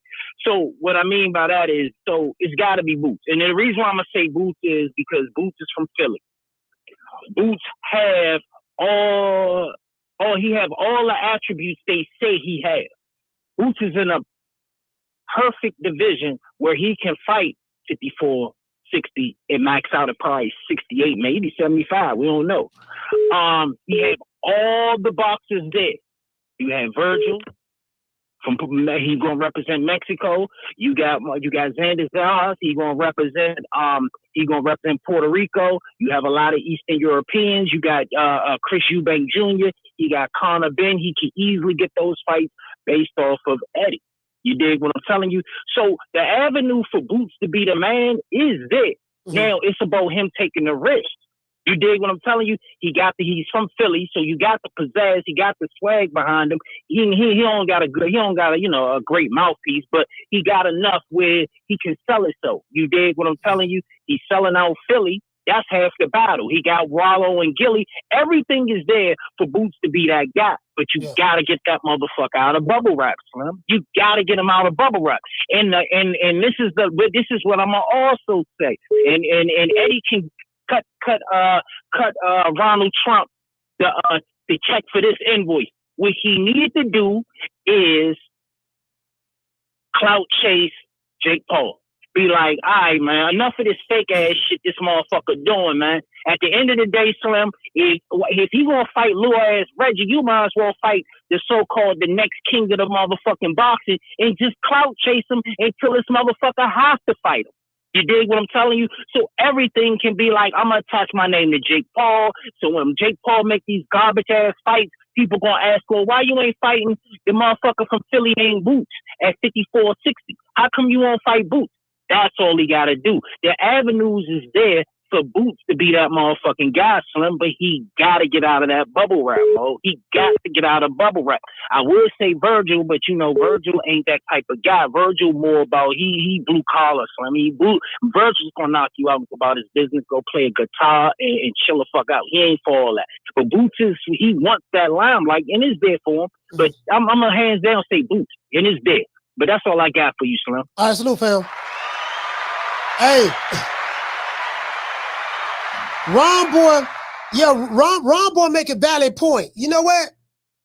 I forgot all about that. I didn't really look at it. I didn't really look at it from that perspective. He right. Everything is lined up, set up right there for Boots to be that next guy, because because his promoter and his handlers are already attached him to Crawford. So you got that angle, but then and then he is getting a lot of the hype and the publicity and stuff like that based on sparring stories and hold on. And he's already getting that type of hyperbole already. Now he's got to come back. Look, man, you got a resume is pure D. How I do. He got to try to combat that. But I do kind of see what he's saying now. Like, he is the guy that you can hit your wagon behind. But this is the thing. He's going to have to fight those top guys. See, what made Sugar Ray Leonard and what made great fighters great is the type of risk that they take. The type of risk. Are you willing to take risk? Fight, get what I'm saying? So that's what made Sugar Ray Sugar Ray. It wasn't because his name was Sugar Ray. It was nickname anyways. wasn't because this guy name was Hagler or Hearns or whatever. It's who they fought when they fought him and what type of risk they was willing to take in order to establish their greatness. That's what I want to see from this era right here. The risk. Caller, what's your name? We called it from? Martin from Oakland. Martin, talk to me. Yeah, Coach. I agree with Ron Boy, but another person that I think could become the face of boxing if he gets his head out of his ass is Keyshawn Davis. Because Keyshawn Davis has the personality and he has the skills and he's at a perfect weight class. You know, he's leaving 135, so he's going to be 140, 147, thereabouts. And that's perfect because there's a lot of competition there. There's a lot of known fighters there because that's what hurts a lot of guys is that you move up in weight and everybody's like, well, who the hell is he fighting? They don't know if these guys are any good or not. Yeah. And I think if Keyshawn can refocus himself, good thing he got a good team, you know, around him with, you know, Bomac and stuff. You know, he could do it, Coach. He could do it. But is he still fighting though? I heard somebody told me that he announced he retired. No. As a matter of fact, no. I saw a video. I saw a video where he said he done. He said I'm done. He said he done boxing or whatever. I mean, didn't nobody really care, but. Yeah. Yeah, I mean, I hope not, because, you know, that's a waste of potential right there, because he could really do some things, Coach. I like the guy. I've seen him do an interview funny, and, you know, he got up close and personal, and it made me more of a fan for him. I was way more disappointing that, you know, he missed weight, and then that little clown shit that, you know, he pulled in the locker room, whatever. But if he gets his mind right, Coach, I could see him pulling it off, whereas all these other guys, they either got the mouthpiece but don't have the skills, got the skills, but they're quiet as a church mouse. And I think he's the best of both worlds. I could honestly see him because that's the one thing that Boots don't have. Boots a nice guy, Virgil nice guy, but they have zero personality, you know, and they got to get out of that shell to make people, you know, root for them or go out of their way to, you know, see one of their fights. But that's what I think it is, Coach. All right, shout out to Martin. Salute, fam. You know what? I'm looking at I'm still stuck on what Ron Boy saying. Boots, I think Boots, man. Now that I think about it, he is the one. Because like, again, Virgil Ortiz, ain't nobody really talking about him like that. Like he ain't really got no fan base like that at all. No, and I like normally, you know, you'll figure, okay, he's a Mexican fighter. They gonna get behind him, man. Shit, ain't nobody talking about no Virgil Ortiz like that. You get what I'm saying? So it's kind of like, I think Boots is a lot more, you know. But he got to fight those fights though. See, that's the thing. He got to fight those fights because, Carla, hold on, because we need, you know, he got to fight those fights because we need to see. All right, because we don't want to be fooled. We don't want to be fooled. We don't want to like a nigga look like he the part and then he really getting there with somebody who can punch and he get caught a couple of times and then he start doing something totally different. Like we need to see that. We hearing about what he's doing in sparring, but the level of competition is not adding up to what we're hearing from the story standpoint. So, you know what? Now that I think about it, from a black fighter standpoint,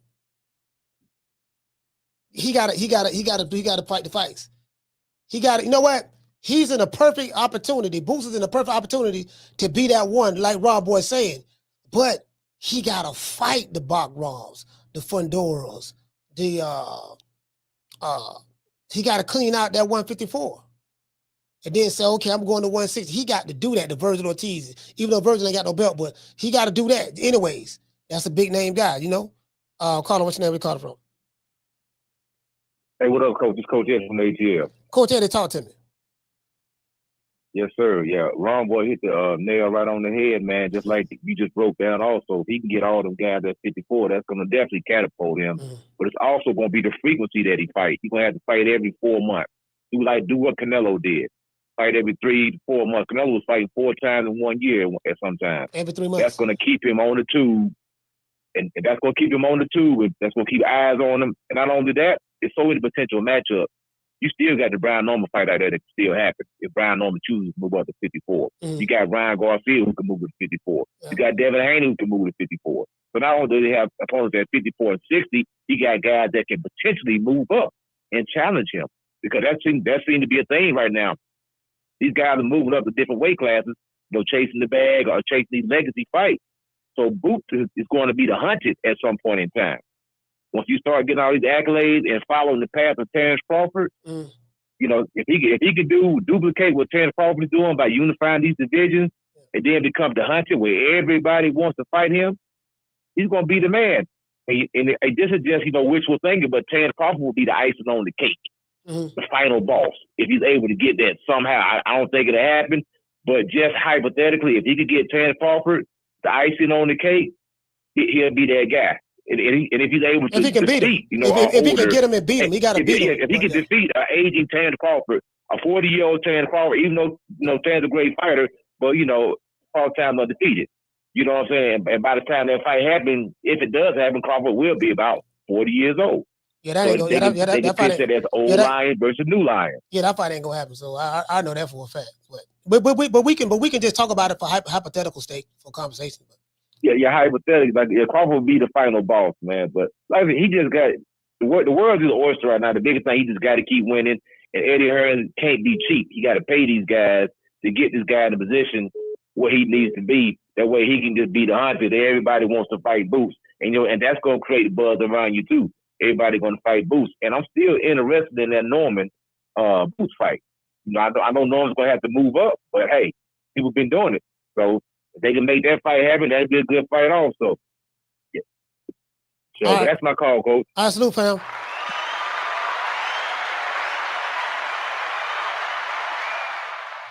Yeah. Like me, I'm like, from a marketability standpoint, Rob Boy said pay-per-view. Pay-per-view is done. So you can't make no pay-per-view star in 2026 and beyond. Like there's no pay-per-view is done from a boxing standpoint. So it has to be something else. And how you build your stardom, you gotta fight the top name guys. It's as simple as that. Because see, that's the downside. Carla, hold on. See, that's the downside of when you go to comparing somebody to great fighters, people gonna say, okay, are you willing to do what the great fighters done? You just can't get it just all fame and clout and call it, you know what I mean? Like it's what you do from this point forward. You have to earn your keep. That's just where it's at right now. And I don't get caught up in the fandom or the male groupie stuff and all that. Yeah, all that's fine. Yeah, whatever y'all say. I ain't even arguing with y'all. Whatever y'all say, I know how it go. I know what Holyfield did. I know what Tito Trinidad did. What Oscar De La Hoya did. What Pretty Boy Floyd did. And Money May. I know what Alexander Usyk had to do. James Toney had, you get what I'm saying? I know that. So all the other shit, I ain't even tripping on that. Bernard Hopkins had to do. Bernard had to get it the hard way for real. He ain't have it like it's laid out for Boots right now. Like B-Hop had to get it the hard way. Carla, what's your name? You call it from? Rich, call him KC. Yeah, Rich. Hopkins had to get it the hard way. Tony too. Remember James Toney had to go beat Michael Nunn at home. Yep. Just to get, But I think the face, like how you said, pay-per-view is dead, Coach. I think that whole face thing is dead. I think we can have multiple faces. Like the Mexican market is wide open with Canelo out the way. The American market, like you can have Boots, Shakur, Devin, a bunch of young Americans that's running the game where they all can be cash cows in their own way. Then you still got that Mexican market where you can have a Bam Rodriguez, David Benavidez. They can get them dates. Now the Canelo out the way. I think Turkey kind of killing that face thing by just making the big fights. And I think the more big fights we get, the more people tag on the more fighters instead of just one fighter, everybody chasing him. I think we need to push everybody to where it ain't no more faces. Because that face shit really done turned into duck talk. You know what I'm saying? Like that's that duck shit. Now, ain't no more faces. Everybody is everybody. And ain't no more faces. Like, let's just see the fights. Yeah, you know what? I'm kind of leaning towards like what you're saying as well. I hear what Rob Boy is saying. He's right about that. Boots could probably be the guy that, from a marketing standpoint, we can get behind. But how is that going to help? Pretty much like the other fighters. Like it's going to have to be a collective effort. Multiple fighters. Like you had Tyson in the 90s, but then you also had Oscar De La Hoya. Then later on, Floyd Mayweather came. Then you had Floyd. You had Roy around at that time. James Toney around at that time. So you got to have multiple people. And then to be honest with you, Rich, the business model, the way it is right now with Turk Al Sheikh, paying these fighters just crazy amounts of money that they would never ever make in their lives. I'm talking about the top guys. It's not a sustainable market. It's not going to stay like that. It's going to come a point in time to where these fighters who getting paid this buku shitload of money, that's not going to be there no more. It's not. Because it's not a sustainable business model. It's not going to stay that way. I can promise you that. Yeah. It's not, but I think it'll push the sport forward to the point to where people won't be just locked on to, I don't want to say dude's name, but you know, people ain't going to be just locked on to, oh, he the face, and he ain't did nothing. Now you're going to have Shakur fighting everybody, Devin fighting everybody, Goose fighting everybody, he fighting everybody, he's fighting everybody. Them are the faces. You know, boxing is the face now. Right. Like how football and basketball is, you know, multiple good teams, multiple good players. It ain't no just, it's a, you know, collective thing, like you said. That's it, though, Coach. All right, salute, man. Shout out to Rich, man. KC, stand up, man. Kansas City in the house. You get what I'm saying? So, you know, I mean, it is what it is. Like, man, I ain't gonna lie, man. That's why when you always hear the old cats like myself and older, they be like, they always talk about who they always bring up. Ray Leonard. You get what I'm saying? Ray was cold. Now he fought some cans, he did, but Ray was cold with it though. He performed, people loved it, he was marketable. Ray, Carl, hold on. Let me tell you something too. Ray Leonard was very charming. He was a great speaker, very charming with the media. The ladies loved him. He was smooth, you know what I mean? Like Tommy Hearns was looked upon as a hitman, an assassin. He called himself the hitman.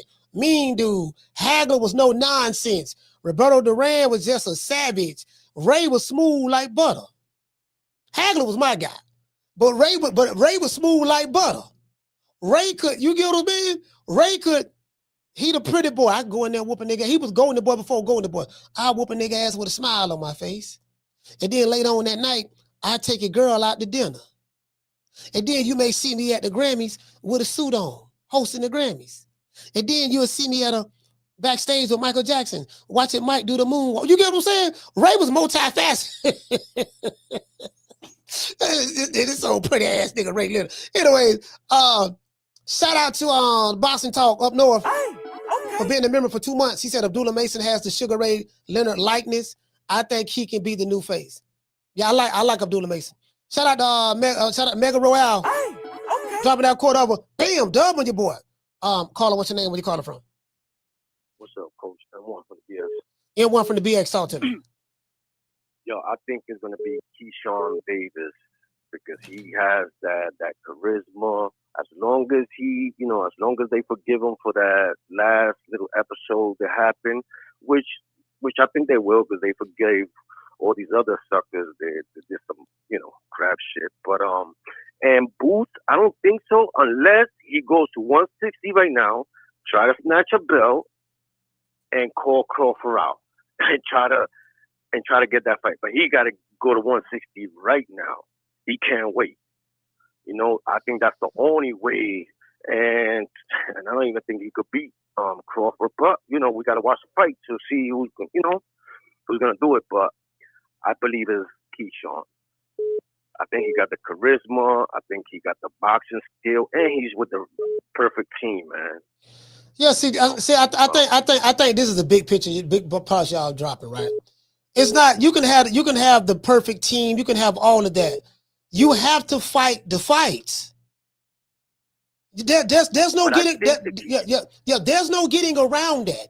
And that's a process. So I hear what you're saying, when Booth go get the Crawford fight. You can't skip no fight, none of your contemporaries that's there actively calling you out, or Bachram say he ready, or you can't not fight any of your contemporaries. All you guys who's supposed to be the top guys like the Ortizes and stuff, and think you just gonna get straight to a cross. It don't work that way. You have to fight the fights. There's no shortcuts in this shit. You got to fight the fights. You get what I'm saying? And so you got to clean out them boys down there and who around your weight division. Yeah, that it's as simple as that. That's how it's always been done. You just couldn't get just straight to Ray Leonard. You know what I mean?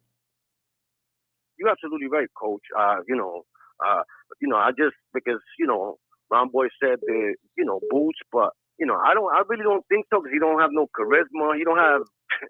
I don't think he got skills, but we gotta see them. We gotta see them in the ring. And I believe that Keyshawn will fight the fights.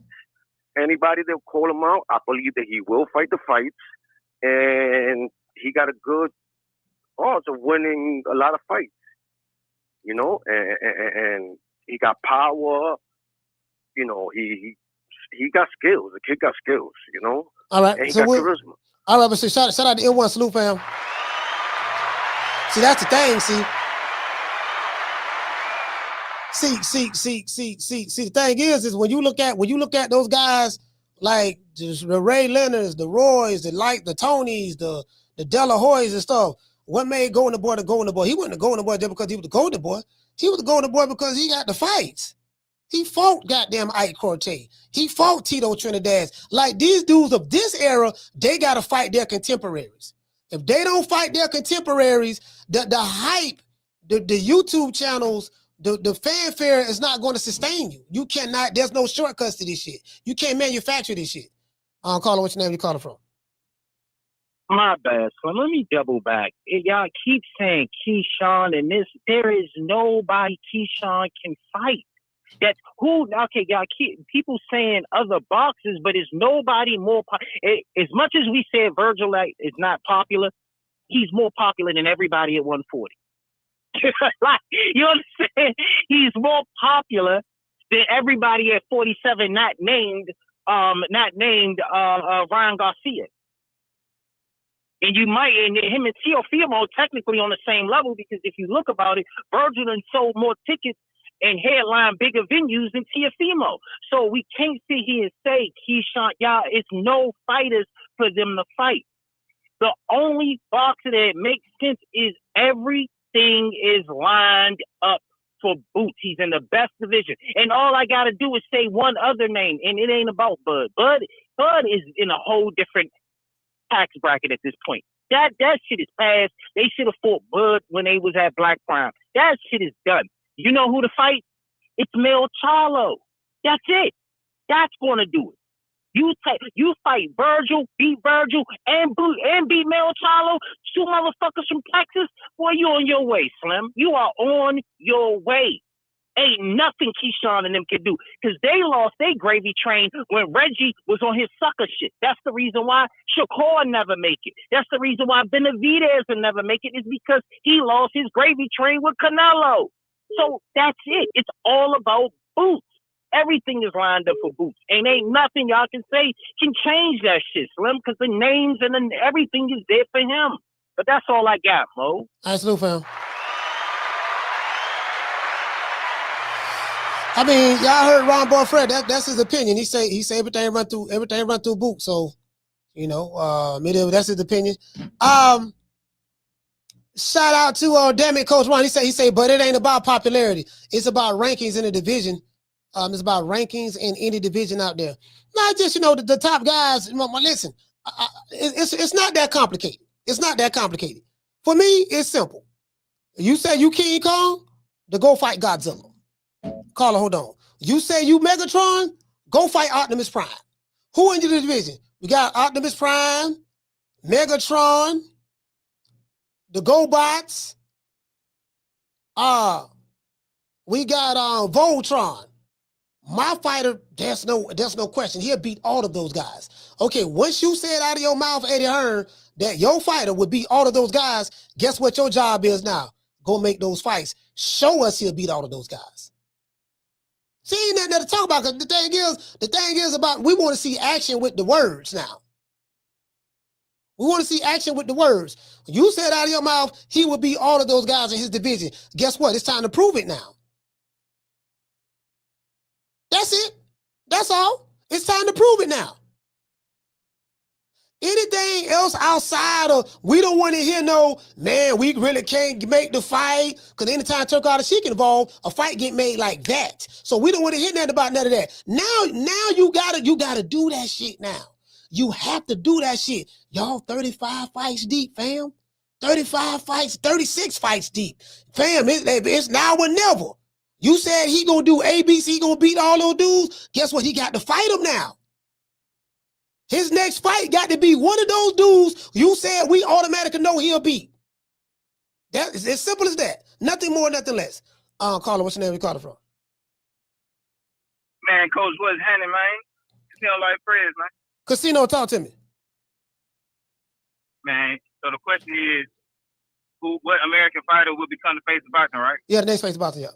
You know, if any.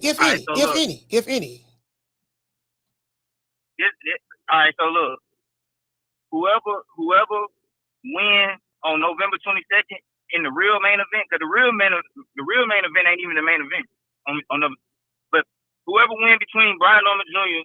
and Devin Haney on November 22nd, if it's in great fashion, whoever wins, if it's in great fashion, that's the number one guy right now. Like right now, the Boots got that recency shit, you know what I'm saying? But somebody called not too long ago, they were saying like, really, the sport of boxing can be the face, but in order for that, like y'all said, everybody got to fight consistently. You know what I'm saying? If everybody fight consistently, because it'll be just back and forth, and that's how the big mega fights will get made. Because you know, like the recency bias.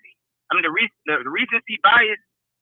Like Boots just fought, so now everybody talking about Boots. But November next month, if Brian Norman Jr. do what he do, ain't nobody gonna be talking about Boots in November. It's gonna be all Brian Norman talk. Then Boots gonna have to come right back and steal the spotlight right back. Then Brian Norman come right back and steal it back. And then it's like they gotta fight together, and then it'll be like a mega fight. You see what I'm saying? So I feel like everybody, like, it's between Brian Norman Jr. because that's who I got winning on November 22nd. But it'll be between Brian Norman Jr. and Boots, and they close enough in size where if they just keep stealing each other's spotlight and being the talk of the town and putting on great performances, that fight will be huge. That fight will be huge. Like, build up. Yeah. I say like the beginning. I put it like this: at the top of 2027, if Brian Norman Jr. handle his business in November and he go on a tear, if he knock 3 niggas out in 2026 and Boots knock 3 niggas out in 2026. Them niggas could fight in February 2027, and that shit'll be a big ass motherfucking fight. That's how I feel. Okay. Yeah, you know, I didn't even look at it that way. But listen, Casino, man, thank you, brother, for calling. Yeah, I didn't even look at it that way. But shout out to Casino, man. ATL, stand up. Yeah. So I see what he's saying. There's an attachment with B. Norman Jr. and Boots because they don't sparred each other before. You know, a lot of the shit that happened in the past with them trying to make a fight, Eddie Hearn offering them money, you know, 10 times more than what, according to what they were saying, more than what he made before. And then he ended up making that money fighting Jen Sasaki and stuff like that. Like, you know, this is what I want, fam. I just want these dudes and all these guys who you say is the guy. I want these dudes to just get out there and they got to fight each other, bro. This is the problem when you go to comparing these dudes to these legends. Don't compare them because listen, you can't compare to the legend if you're not doing what the legend did. It was what the legend did in the ring which made him the legend. His work ethic and who he fought when he fought them was what made him a legend, not the simple fact that social media, we got a bunch of people online leaving comments about you. No. You gotta do what he did for your time, or at least strive for that. These fights ain't hard to make. These niggas just scared. Carla, what's your name? You calling from? Jamie from New York. Jamie, talk to me. Yes, sir. Hey, man, great question. You got me thinking over here, to be honest with you. This is something I never thought about. But you know, all the callers, great point. Ron Boy, everything he said about Boots, it's so clear to me. I mean, it looks like the guy is on the driver's side right now. But we're going to see. Look, Coach, you know, Keyshawn was on his way. He fucked up, but, you know, we all make mistakes when we're young, so he can bounce back. You know, I don't have a doubt about that. But, you know, also Benavidez, Duvall, Teal, Shakur, man, Haney, Norman Jr. There's a lot, man. There's a lot, bro. But like you're saying, Coach, they have to be willing to fight the fight. And not only that, they have to win. You know what I'm saying? And also, we have to keep in mind, they are weight classes that are more popular than others. So if you're fighting around the weight class that's very popular and there's other fighters out there that you can fight, make big fights, that helps. You know what I mean? But the key here is you must win. You know what I mean? And you got to fight, bro. You can't be scared of taking out, bro. You got to risk. You got to risk that. So there's a lot of fighters out there, man. I mean, Brian Norman Jr., man. Hey, what Casino was saying, man. Also, bro, solid points. I mean, but again, they have to fight, man. You know what I mean? Man, you got me thinking over here, bro. But it doesn't matter. Anyways, listen, the thing is, they have to fight. So I'm gonna leave it at that. All right, I'm gonna head back to work. Salute to everybody and respect to you from New York, Coach. All right, salute, fam.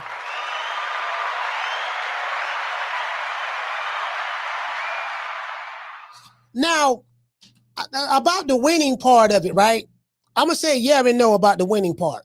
Because I was looking at the interview they had what's my name? Dana White was on the 3 Knockdown Rule podcast. He spoke about Arturo Gatti. I spoke about him earlier. And like, even if you're known to come and bring it and put like Gabe Rosado. Gabe Rosado said that he was the best gatekeeper in the history of boxing or something like that, right? Like, look at Gabe Rosado. Gabe Rosado never won a title. He got like 18 losses. You know what I mean? But he was a ticket seller. He was he helped sell a main event with the guy. He knew he was a gatekeeper. He lose all his step up fights. Gabe knew that. He lose all his step up fights and all that stuff there. That's true. However, but Gabe always made it exciting. So I say all that to say this. The fans want good fights. Even if a fighter lose, but man, we know, goddamn it, that was a good fight. I think it's more so about the fight. Carla, hold on. I think it's more so about the fight than whether the fighter loses or not. That if you lose your you gotta go shit. That's some shit people tried to follow with Floyd Mayweather. Money Mayweather used that as a marketing tool for himself. And you got people, and you got the fans. They took that and ran with it and tried to apply that to every fighter.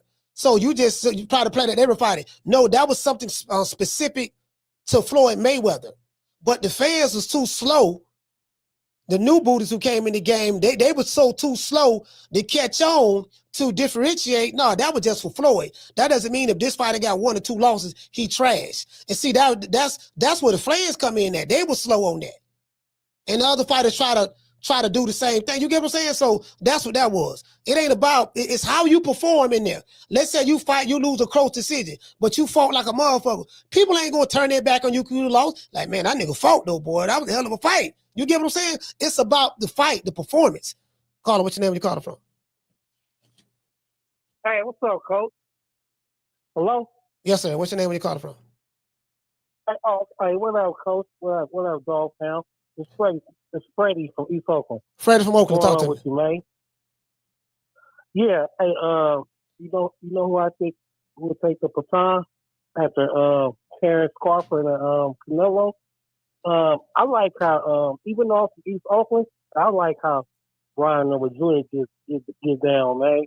You know, and that's what I'm going for when you fight Devin. I'm going for Brian Noble Jr. because Devin really don't claim Oakland like that. I know it's possible Oakland, but Devin he fight out in Las Vegas. You know what I mean? He don't really claim Oakland like that. But I don't care like where he's from, but I just like how Brian Noble get down. You know, I just like his style. You feel me? So that's what I'm rooting for, man. You know, Dog Pound. All right, man. Take care, though, Coach. I appreciate you, man. Shout out to Freddie, man. Deep East Oakland, man. Salute, brother. You know. I ain't really. We spoke about that before. Like, when you think of Boots, you think of Philly. He represents Philadelphia, and Philadelphia has a rich history of fighters that come out of Philly. You get what I'm saying? You know, a lot of great fighters come out of Philly, right? And he represents it. Terence Crawford represents Omaha, Nebraska. He wear it on his sleeve.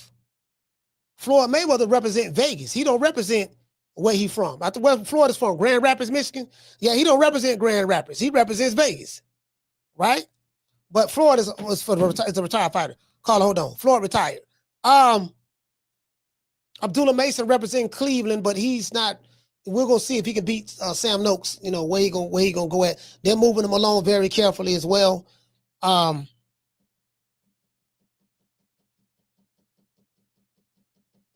Yeah, Devin don't represent Oakland. You know what? I just thought of like, yeah, do he really represent Oakland like that?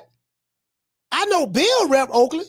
We know Bill from the town, you dig, and all the fly stuff he be saying, and you know, oh yada yada yada, but popping his collar. But Devin don't really claim Oakland like that. So what did you get what I'm saying?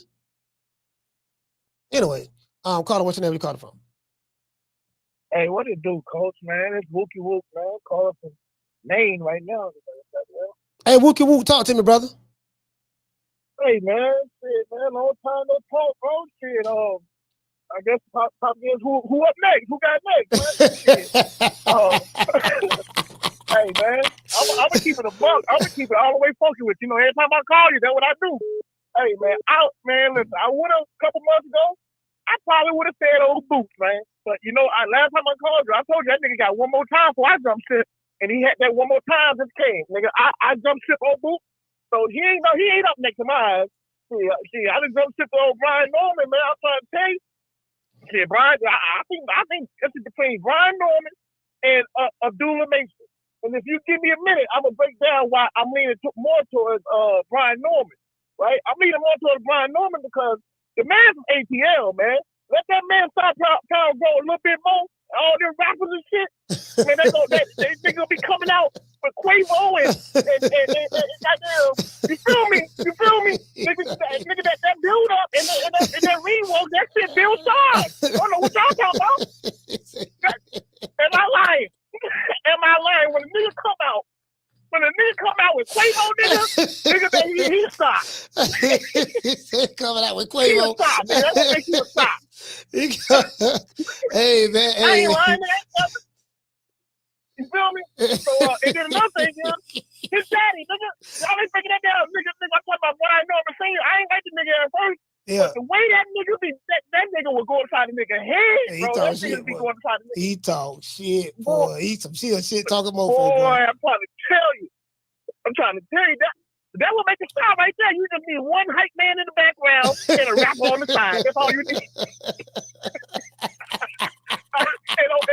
Abdullah Mason. Yeah, Abdullah smooth. Mason, he ain't got the voice. He ain't got the mouthpiece. You feel me? But he got the talent, but he ain't got the mouthpiece and he ain't got the rapper. I don't know who's gonna be walking. I don't know who he gonna come out with. Take the other shit. Like, I don't know.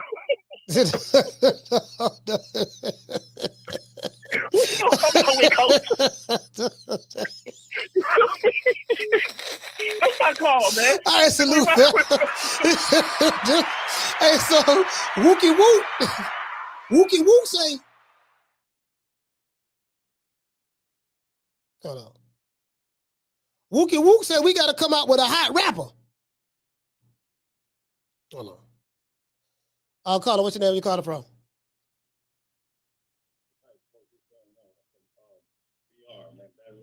Hold on. Sorry about that, fam. I ain't got you. Hold on. Caller, what's your name? Where you calling from again, brother? This is Hype Coach calling from Louisiana. Calling from Louisiana. Talk to me, fam. Coach, to be real with you, man, I like Booth, man. He got skill. But he ain't stepping in the mud, bro. You got to step in the mud, bro. You got to step in the mud. You got to start stepping on these dudes, man. He ain't stepping. You feel me? He ain't stepping on nobody. You got to kind of start stepping. I know he gonna move up. He could be the face though, but yeah, I see some holes in the game. But he got to step on these boys that want to step on him, because a lot of them won't step on him now. So he got to step on him. And I also like Abdullah, like you like. I like Abdullah Mason too. I think he got a mindset. I think his mindset ready to kind of take over. I like the controversy when he got dropped. When he got dropped in the fight, and he came back in that versus, and he won, and he actually posed, and he came out and he dominated after that. I like that kind of grit from the fighter. I like to see that kind of versus getting hurt, getting shook up a little bit, and like Crawford did back in the day with Gamboa when he got hit and kind of shook it off and said, okay, bet. And he woke up and said, okay, let me put that dog paws on you and then give it to you. So I like fighters like that, man. I like that grit, man. That all that talking, I hear Boots saying who he wants, but I got to see something, man. Yeah. I'm an action person. All that talking, all that shooting in the neighborhood, man. If you ain't really doing it, you can't be saying it that loud. Yeah. So that's what I'm with, though. That's all. That's my call, Coach. But that's why Mexico got a shot too. But that's my call. All right, salute, fam. Appreciate you, man. I watch your show every day, man. Hey, what your name is, brother? Hype. Jimmy, salute to you, fam. Hey, thank you so much, brother. Thank you. Hype, Louisiana, stand up. Hey, so say like it's the show me state. People like, okay, look, man, like I say, that's why I always play these bullshit Superman stories club. I am sick of hearing these bullshit Superman stories. And I'm like, okay, yeah, Boots did his thing against the guy on Carla. Hold on. But this is the problem. Boots got a nice, TKO stoppage of Lima Bean. I called him Lima Bean for a reason. Why? This man turned pro 6 years ago at the tender age of 26. He has zero amateur background. And when Boots beat him, he was 32 years old. 6 years ago, fam. He was literally supposed to be Jaleel Hackett's tune-up. Eddie Hearn took that from him and fed him the Boots because he had the IBO title. So I can run around and he did what he was supposed to do. That ain't the point. The point is he wasn't even supposed to be in the ring with that dude. He wasn't even supposed to be in the ring with that dude who just started boxing, who turned pro 6 years ago. Not started boxing, who turned pro in 2019, zero background amateur record, and got a loss already. And I had 16, we had 15 fights. Nah. Carla, what's your name? You called from? What's up, Coach? It's Mitchell from Chicago. Mitchell, talk to me. I got a question for you, Coach. Do you think Boots out there pump faking or he's telling the truth? Because I don't understand. When you were talking to Turkey said, "Yeah, I got a list of hitters for you." You told him you need tune-up, but in the post-fight interview, you agree in everything Eddie's saying. So why lie to Turkey but tell Eddie the truth? Yeah, again, no, you know what? He had. I'm telling you, like Boots has everything. He have everything to really take it. To kind of like take over American boxing. He has the size. I don't know how marketable he is yet. Because he really don't talk much. But he looks. Put it this way. The way that Eddie Hearn and before Eddie Hearn, Stephen Espinosa was building him. They was attaching his name to Crawford. So I need to see more than you're attaching your name to him, because that guy is 5 division champ, 3-time undisputed champion. So so that's what put him on the radar, attaching his name to him because he can switch it. Outside of that, that's it. They don't talk about defense, ring IQ, jab, footwork. They don't talk about the grit. They don't talk about any of that. They just talk about, man, it's like a shiny car. It looks like a Porsche, it's shining like a Porsche, but is it really a Porsche? You got to get in there and test drive it and see. So I see from the way he's being marketed by his team, I want to hope that, he'd have won, but he's going to have to fight those fights in his division. He got to do that. Yeah. There's no way around that, Mitchell. If he can do that, then that'll clear a lot of doubt, Check this out, Coach. So his next go around, if Turkey come out and say again, Boots said he needs some more tune-ups and he end up finding another Lima Bean, you still sold on him? Or what you gonna do? I'm not gonna be sold on him after that. If his next fight ain't Bagram, who says he is available right now, or after we really don't know what's gonna happen with Virgil and Lubin. You know, if Virgil can get by that, Virgil is gonna have to be those top guys, bro. It got to be those top guys. I don't even want to see him fight that dude, the boss. The dude, the boss who beat Talise, he got the WBA title. I don't, you know, because a boss ain't no name. He from Germany, just like doggone Lima Bean. So I don't even really care nothing about that. Like I'm talking about the guys who there's an overall consensus that these are the guys we want to see him fight. If he fight a boss, which I think that's who he's going to fight next anyways, because Boots is the WBA interim champion, more than likely that's who we fight next. And then Eddie gonna get up there and spin it. Well, yeah, you know, we wanted to get him a belt, and now we got him a belt, and now we're gonna go after all of those other guys. So I know how Eddie gonna spin this, but yeah, he gotta fight those other dudes, fam. But Mitchell, Shot Town, man, thank you, brother. Shout out to Shot Town.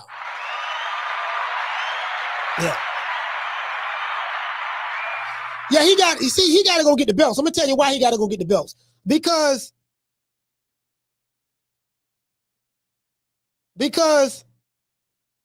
when Carla, hold on. The fighter who they keep comparing Boots to, every time he moved up to a division, he went directly at the champion. He always fought a champion in every division he went to win in. Now, of course, he started at 135, and he had to build up to fight Ricky Burns. But when he moved up to 140, who did he fight? When he moved up to 147, who did he fight? When he moved up to 154, who did he fight? Well, he fought Marjamal. Yeah, but he tried to fight Fundora. You criticize him for fighting Marjamal, but you don't say nothing about when Fundora said that he ain't fighting him. No, they said my nose broke. My nose still broke. I'm still healing from that. You remove the aspect of it where Scampson say, well, you know, when Errol Spence jumped in the ring, it said, I'm fighting him next. You remember that? After the Tim Tszyu fight, Errol Spence jumped in the ring. And what happened after that?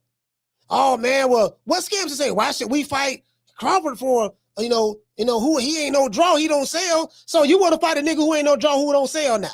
Okay, so he ain't no draw, he don't sell. So why you worried about him?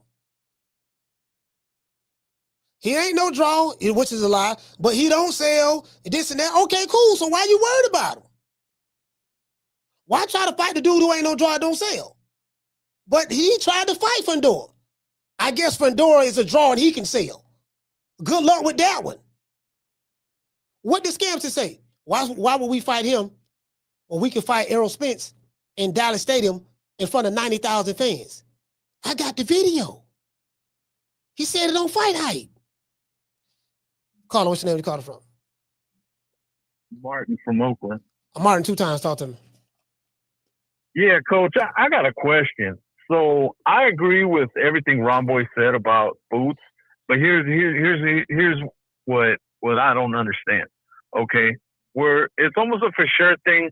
He's gonna fight a Bass for that vacant WBA belt that Crawford put down and a Bass picked up, right?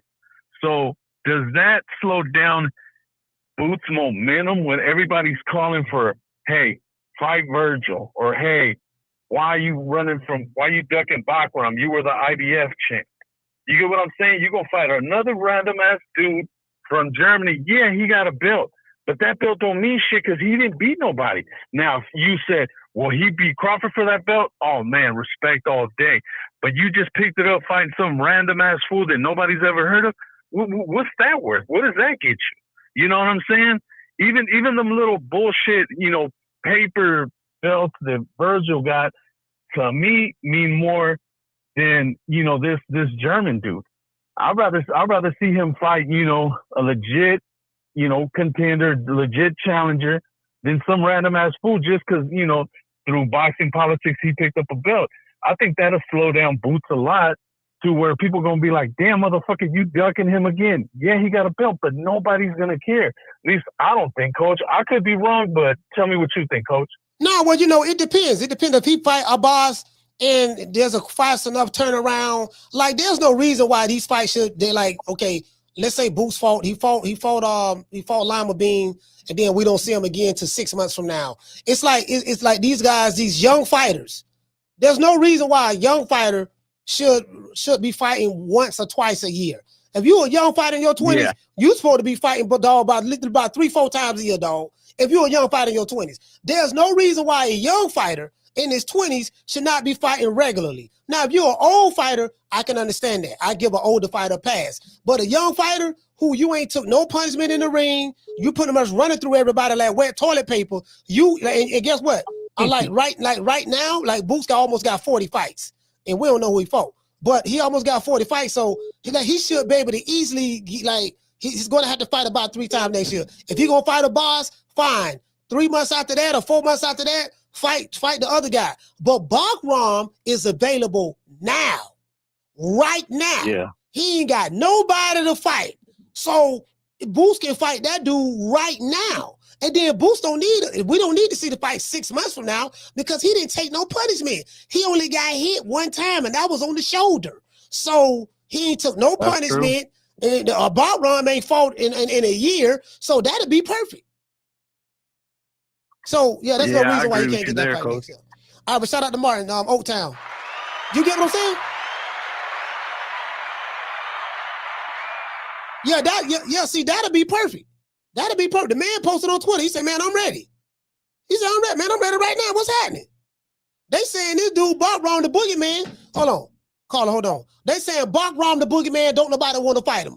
Okay, well, Boots and his team and Eddie Hearn is saying Boots the boogeyman, don't nobody want to fight him. Okay, cool. So since Boots is the boogeyman, don't nobody want to fight him. Bakram the boogeyman, don't nobody want to fight him. Okay, cool. Why don't the two guys come together and fight each other? True. Bakram saying on Twitter, nah, man, I'm ready right now. What's happening? Immediately as what Eddie Hearn said, yeah, man, we want to fight the other champions, Bakram and all that. He posted on Twitter, hey, man, I'm ready. I ain't doing nothing, dog. I ain't nobody scared of you. You ain't gonna listen. I ain't gonna take the 2 Philly cheesesteaks. You paid Lima Bean 2 Philly cheesesteaks. The man got paid 2 Philly cheesesteaks to fight you. Yeah, I ain't worried about none of that, dog. I ain't gonna be scared. I ain't gonna be shaking. I'm with it. What's happening? A lot of these niggas be scared before they even step in the ring. So if you a boogeyman, he a boogeyman, why don't the 2 boogeymen come together? Caller, what's your name? Where you calling from? What's up, Coach? It's Naj from Philly, man. Naj, talk to me, brother. Hey, let me ask you a question. Do you really think it's the fighters or more so the promoters that are kind of holding up these fights that we really want to see? The fighters. All right, so if they under contract, like just use Bud for an example. He was rocking with Top Rank for a minute, kind of held them up a little bit, right? So the first thing is, you don't really want to sign with promoters that really ain't going to push you. And it wasn't always the turkey before. So these guys are kind of stuck in a rut or kind of in force of habit signing with these promoters, and they end up getting jammed up. You know what I mean? And then the other part of it is, back in the day, we had Friday night fights. You had the show box. You had the boxing after dark. A lot of these fighters, Chocolatita was one of the guys I never knew anything about until he was on, boxing after dark, and they kept promoting him and pushing him, right? I don't think a lot of promoters in the business are really pushing these fighters, and if you don't step away from them, I don't think we're going to really see the fights. We're going to keep talking in circles about these guys not really rumbling and stepping up to the plate because of those promoters. You know what I mean? So, and they under contract too. Yeah, what does that have to do with today, though? Like, what's going on today in time? What does that have to do with today? I'm kind of lost right now. Because I see the same thing with Eddie and all the rest of it. I mean, now if the guys want to break the contract with promoters and then go holler at Turkey, I can see a lot of these fights getting done a whole lot faster than that. But because of what I was saying, they're not really promoting them and pushing them and spotlighting them like they should, I really don't see a reason. I agree with you in regards to them just stepping away from these promoters and just dealing with Turkey straight up and down. I think that's what's going to have to end up happening, because other than that, I don't see Eddie or any of these other promotional companies really getting to the fights that we really want to see. I don't really think it's going to be a face because of that until that actually happens. They got to rock with Turkey. Yeah, but I'm kind of lost at what you're saying is because Eddie clearly said, look, we want to fight all these other top guys. He said he's going to go out his way to make these fights. So as it relates to Boots, he don't have that. He don't have the issue of his promoter not wanting to make the fights. According to what his promoter said live on TV after the the Lima fight, he said, we want to go after these guys. So since he openly said that, then we're going to take his word for it. So we don't have to worry about the obstacle of the promoter holding them back. That's not the excuse there anymore. So now that's been removed. So he should be able to get any of those fights based on what the fighter said and based on what the promoter said. And there's a guy that's saying, look, man, I'm available. There's no obstacle for him. He's directly working directly with Turki Al-Sheikh. So I don't think in this situation, what happened with Bud, with Top Rank and other fighters, I don't think that apply in this situation, to be fair. And the last thing I'll say about it, I don't trust Eddie. I'm from the city. I've seen him moving around and whatever the case may be. I haven't seen him push any U.S. fighter to any type of prominence. He had the Anthony Johnson, Joshua, a lot of other fighters over the UK. I just can't see him really making that happen. I don't take him at his word, right? Because he could have I don't want to say let Boots get in there, because Boots, that's his decision at the end of the day. But he could have made it to where as though he got in there with a Bakram, a Virgil Ortiz. Virgil not going to be ready by the time, this next year comes. They keep pushing Virgil, but at the end of the day, Bakram will probably be the best bet, like you said, because he's going to be coming off a fight with losing, right? So again, it's just going to be where Eddie gets to spinning and talking a whole lot of shit, but not making nothing happen, right? So if Boots steps away from him and actually deals with Turki, like I said, that's the only way him or any of these other fighters are really going to make it happen, because these promoters is trying to really hold on to these fighters because they're making them money and they don't want to fuck it up if they lose. Now, that's my call, Coach. All right, salute, fam. Now, this is something that Naj. This is something that Naj is missing in this whole equation. I get what he's saying. He don't believe Eddie holding the Boots back. Guess what? Boots was a free agent. After Boots beat Karen Chugga for the second time, Boots was a free agent. So, and Boots chose to okay, let me go down this rabbit hole. Carla, hold on. Let me go down this rabbit hole. Let's say I take what Nod's saying is true. We're going to run with what Nod's saying is true, right? We don't believe Eddie's really holding him back. What he's saying in public really ain't true. He's going to keep Boots from getting the fights that he wants. Okay, well, when Boots was a free agent, why did he re-sign with Eddie in 2000? He just re-signed with him right before the Lima Bean fight. Why did he re-sign with him? You're saying that, okay, the Turki's going to be the one to do it. He could have dealt directly with Turki. Cut the middleman out. When Turki Al-Sheikh make deals with fighters who signed to these promotional companies, his team deal directly with the fighter. Even though that fighter is signed to a promotional company, he dealing directly with Abdullah Mason. He dealing directly with Brian Norman. He dealing directly with any fighter that's under the promotional company. He deal directly with them. So if the fear is, man, Eddie lying, let's say we run with that. Well, guess what? Your fighter chose to sign with a guy who's lying and gonna keep him from the fights that he said he wanted when he could have dealt directly with the plug. Like, how do you explain that? Caller, what's your name? You call it from? Man, what's happening, Coach? Man, it's Casino like Fred, man. 2 times, man. I'm gonna be real quick. But I heard what people were saying, like, especially like the last caller, he's saying that it's the promoter holding him back. Bro, Eddie Hearn don't hold nobody motherfucking back, bro. And the thing about, he's talking about he want to make money. He gonna make more money if Boots fuck with Turki because he still be signed to him. I mean, we can't forget. Turki tried to get Boots. Like, Turki exposed the shit. He like, man, we ain't doing no tune-ups, man. Holler at me when you ready. Everybody forget about that shit. But the main thing I wanted to call and say is, when somebody brought up fighters trying to protect their oath. Man, it's a whole new day and age in boxing. Yeah. I'm going to tell you the only reason that your O matters. The only reason that your O matters, the only way you can't lose is if you piss everybody the fuck off. If you piss everybody off, it's over for you when you lose. If people fuck with you, it don't matter. So, Boots, the thing with Boots is, because you hit the nail on the head, I think he's going to fight a bye. If he fight a bye, bro, that's going to be bad. That's going to be a bad look because people, they can't say that belt shit because Sandy Onis had a belt and nobody give a fuck about that shit either. It's about the names, bro, and everybody know that you got the opportunity to be getting these big bags and getting these big fights, and you turn the shit down. So By them going in that ring and calling out everybody except Abaz, they didn't even say Abaz's name.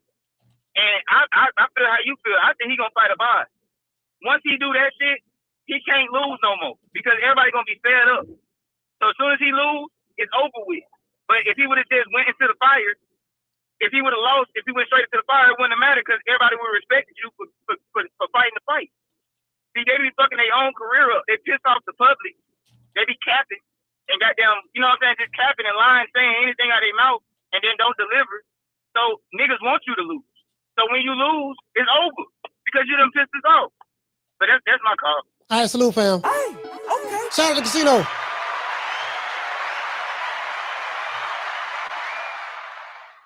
Yeah, so hold on. I'm thinking about hold on, I'm trying to type something. That's why you get what I'm saying? That's why I'm looking at it like, man, like, again, I know what Naj is saying, but I kind of, you know, I'm gonna take Eddie at his word for it. I do know that these promoters lie. That's what these promoters do. Their job is to lie. I do get that. You know, but yeah, I mean, at this point, see, and this is what I tell you. This is why I tell y'all. You can't put this pressure on these fighters. When you put that pressure on these fighters, these young fighters, that pressure comes with expectations. I'm expecting you to do what the guy who they are comparing you to do. And so when you're comparing the guy, and they said, okay, well, when this guy, when he moved to the division, he immediately fought a champion, or he immediately did this and did that. When you moved to the division, you did this. The total opposite of him. But we're comparing you to him. That's why you can't be comparing these dudes. Because, you know, that was my problem I had with the quote unquote, what the media came out with the Four Kings stuff. The new Four Kings. I don't know who came up with that. I think somebody in the mainstream media. Somebody from ESPN, or I don't know who it was. The new Four Kings. The new Four Kings was supposed to be who? Tank Davis, Devin Haney, Teofimo Lopez, and Ryan Garcia. Look how that turned out. Look how that turned out. Do you get what I'm saying? So, we can't do that, bro. I mean, well, you can do it. I'm not gonna do it. Because I understand this. It's what those guys did in the ring, when they did it, and who they did it to, is what made them the Four Kings. It was who they fought, when they fought them. And they had L's. All of them had L's. So the fans, well, the old boxing fans, I don't know about now, this new social media era. This new social media era boxing, I can't speak for this era. But the new social media boxing era, you know, is different from normal boxing. I give a perfect example. In the UK, you know why they love Derek Chisora? Derek Chisora got 75 losses. But he sell out in the arena. Every time he fight, he got 20,000, 30,000 people coming out to see him. He has double-digit losses. Do you want to know why? Because they love Derek Chisora, because Derek Chisora going to give you his all. It's just like Arturo Gatti. I wasn't no Arturo Gatti fan myself. Arturo Gatti was a punching bag. Let's just be honest. Arturo Gatti was a punching bag. Hold on.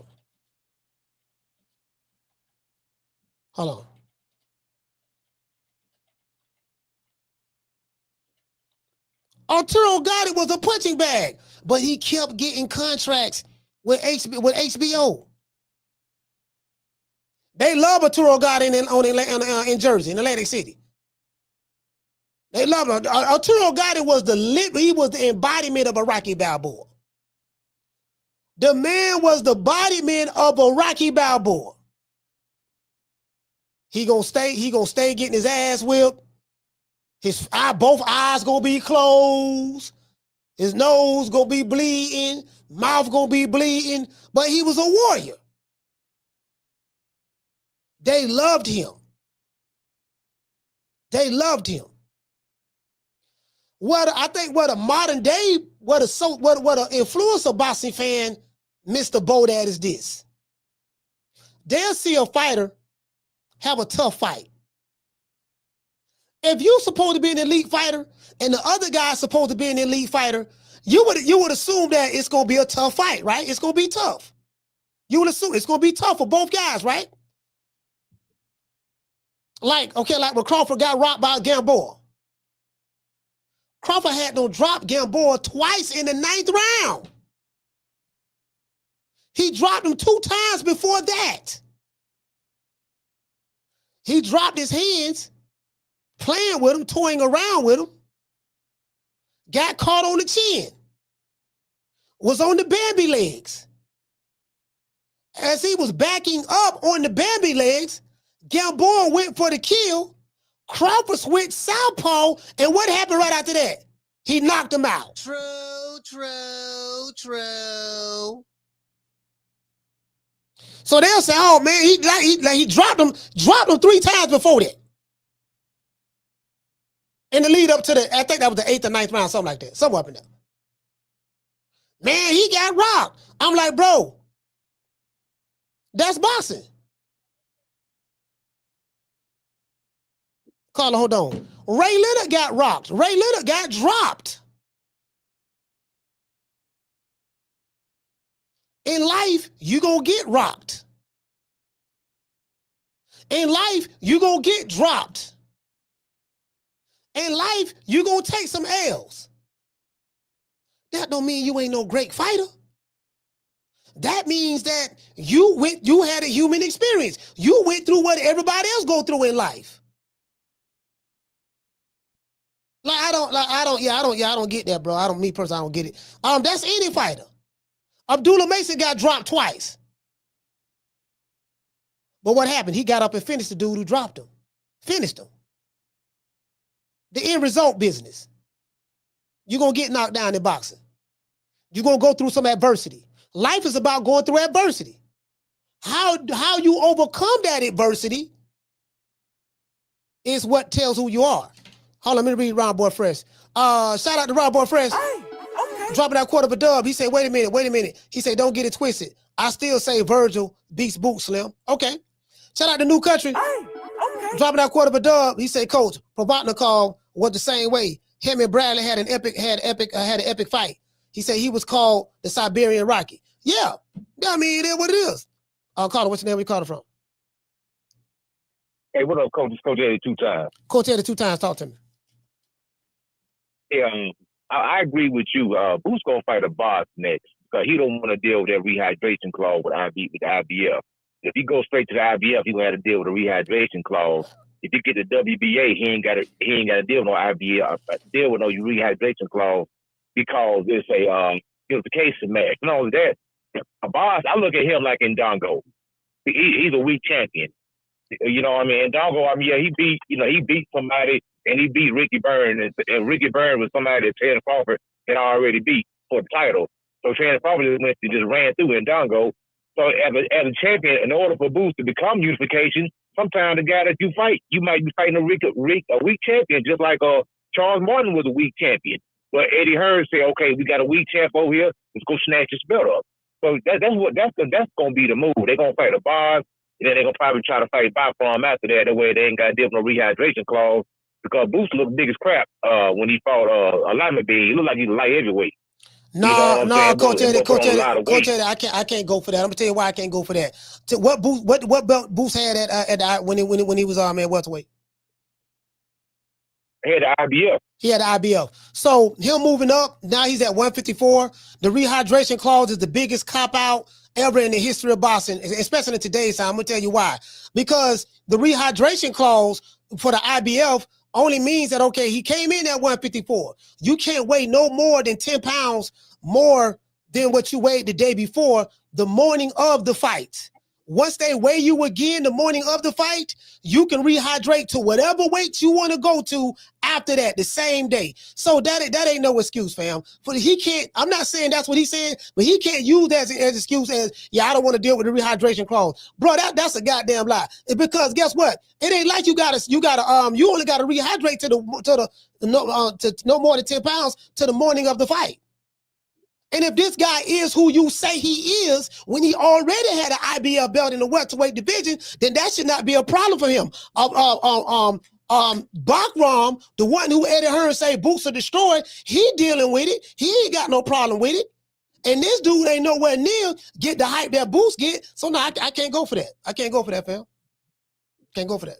I mean, I'm just saying, but as Eddie Hearn, he gonna fight the weakest champ, because that's how Eddie Hearn moves. We already know Eddie Hearn got a bad track record with fighters, man. You know, that dude kind of shell shock of this fighter be losing all the time. You know what I'm saying? So that's probably in the back of his mind, but like, wait a minute, man, my guy look good, but he might mess around and lose. So he's gonna try to keep him undefeated as long as possible. And I just think Alvarez is an easier fight than the Bakram fight. So now they're gonna take the easy route. So now you're telling me the greatest fighter on the planet is going to take the easy route? Do you know how that sounds? Like Errol Spence. Errol Spence said the same thing when he talking to Crawford. He said, "Why I'm gonna fight you?" He said, "I'm gonna take the easy route." You remember when Spence told him that? Yeah, I remember that because he had all the fighters. He had all the fighters on this side of the street, so that was his justification for. Yeah. But I'm saying with Jerron Boots Ennis in today's time, you're saying that no, I agree. He's going to fight a boss next. So I agree. That's what's going to happen. That's the play. We already know that. That's what's going to happen, right? But what I'm saying is, the optics. The optics don't look good because you're telling me this nigga Megatron, but Goku right here. Optimus Prime right there. Right now. You can get him right now.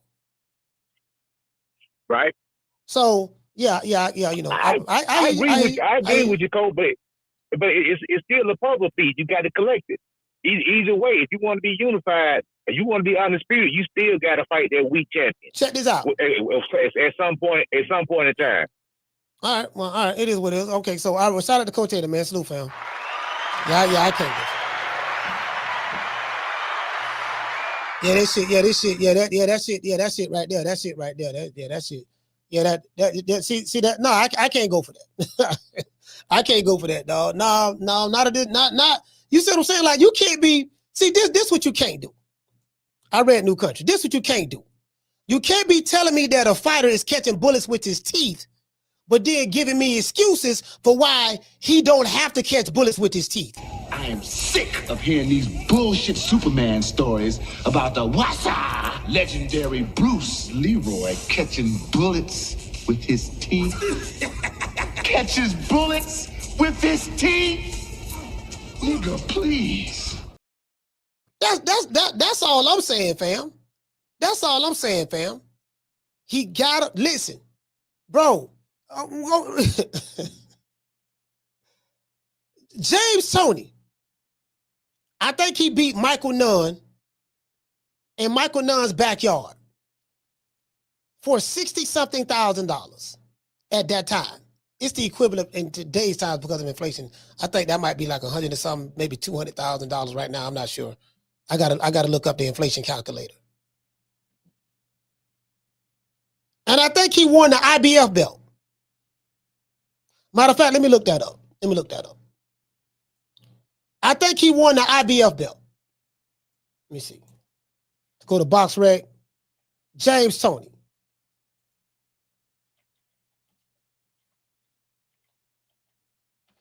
Let me make sure. I want to make sure I'm accurate. Lights out.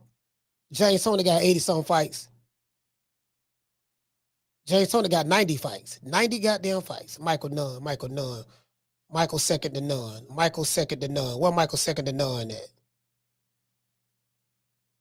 Mike McCallum. That was 1991. Michael Nunn. That was for the IBF belt. IBF belt. He beat Michael Nunn, stopped him. He stopped him in the 11th round. James Toney didn't say, man, I don't want to fight Michael Nunn for the IBF belt because I don't like that rehydration clause they got. I'm just saying. James Toney didn't say, yeah, dog, I would fight that nigga Michael Nunn in his backyard for $60,000. This is my first opportunity I get to get a shot at the title, and ain't no telling when I'm gonna get another one. So let me go ahead and I don't like that rehydration clause. Do you know how that sound, bro? You make your fighter look weak. If this nigga Megatron and he busting that Autobot. Listen, this the nigga who you say he Megatron, but Optimus Prime scared of him. All of the Autobots is scared. Voltron scared. Piccolo scared. Vegeta scared. Lord Beerus scared. Wiz scared. Godzilla scared. King Kong scared. Voltron scared. Ultraman scared. Wonder Dog scared. Yogi Bear and Boo Boo is scared. You're telling me that I don't want to fight another champion who they say is the boogeyman. As I said before, one boogeyman plus one boogeyman is two boogeymen. I'm having trouble finding fights. Okay, that dude right there say he ready right now. Oh yeah, I would fight him, dog, but that rehydration clause of the belt. True. The Martin say Starscream. Yeah, that rehydration clause, dog. Do you know how that sound, fam? Let's give everybody a round of applause.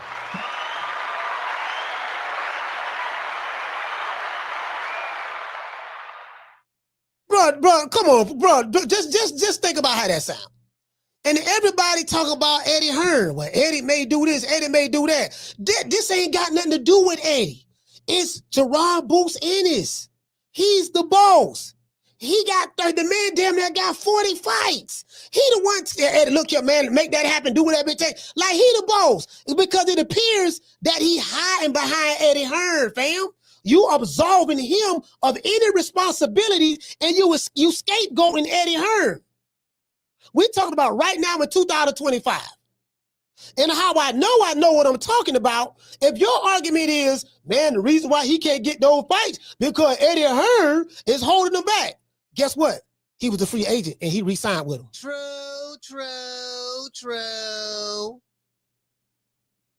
He was a free agent and he re-signed with him.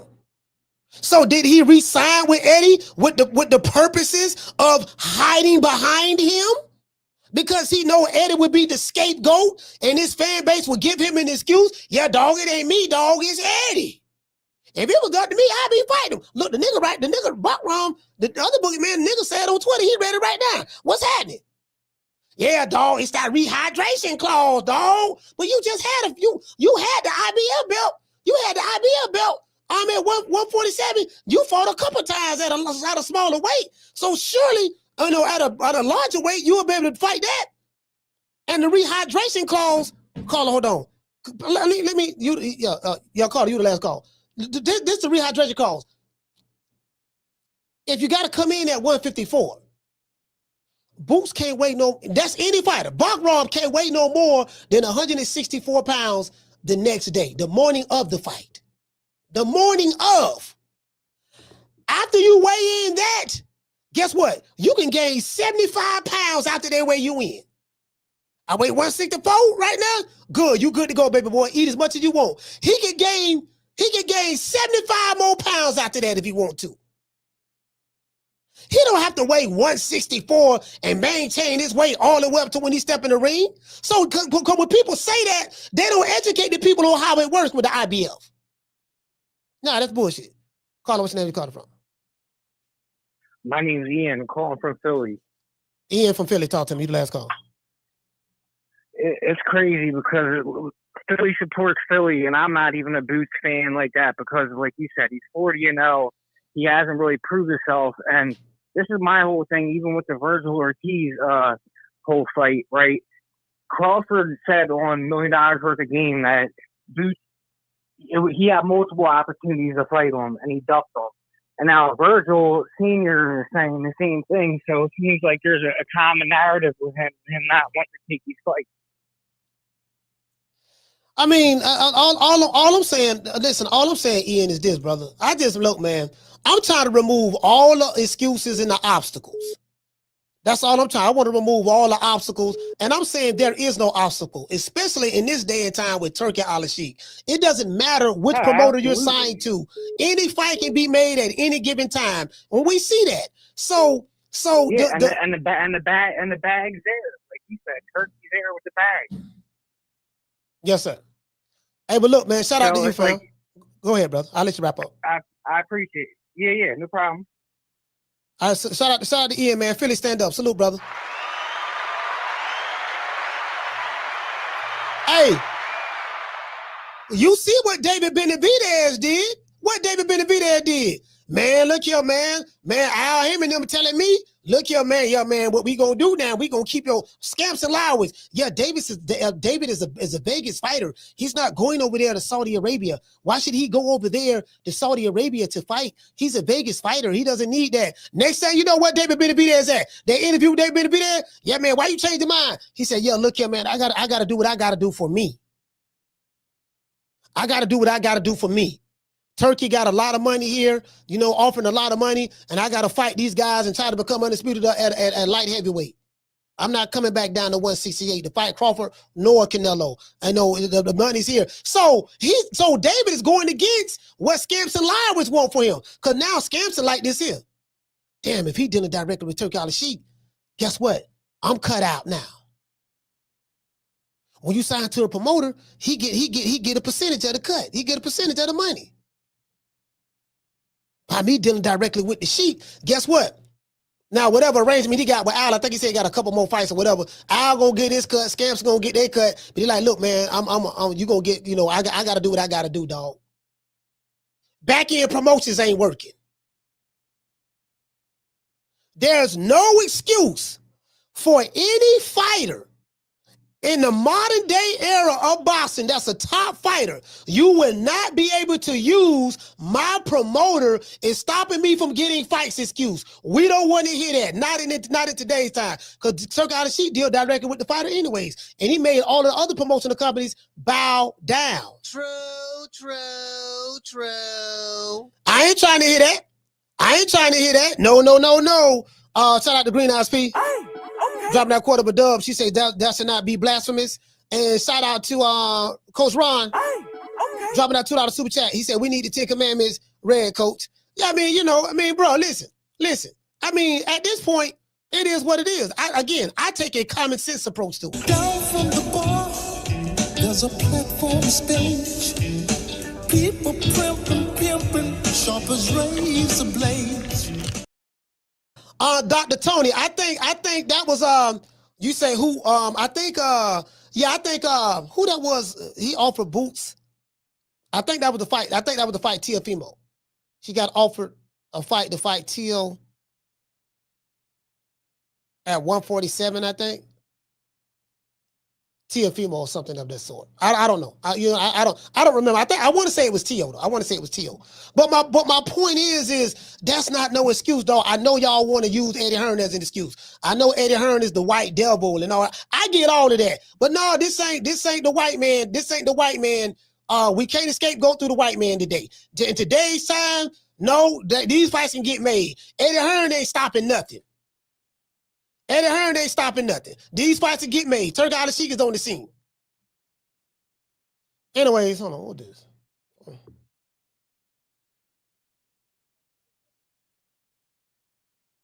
Hold on.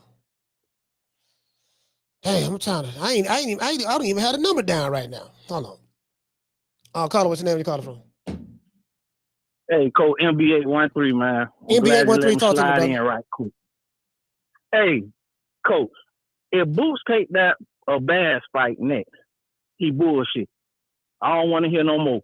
He could pick up the Bachman fight just like you say. He can come get that Bass shit later. They talking about pick up the pieces to the puzzle, pick the right pieces to the puzzle.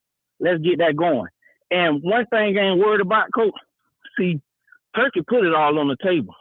He already told us. He told you that Boots is a fraud off top in so many words.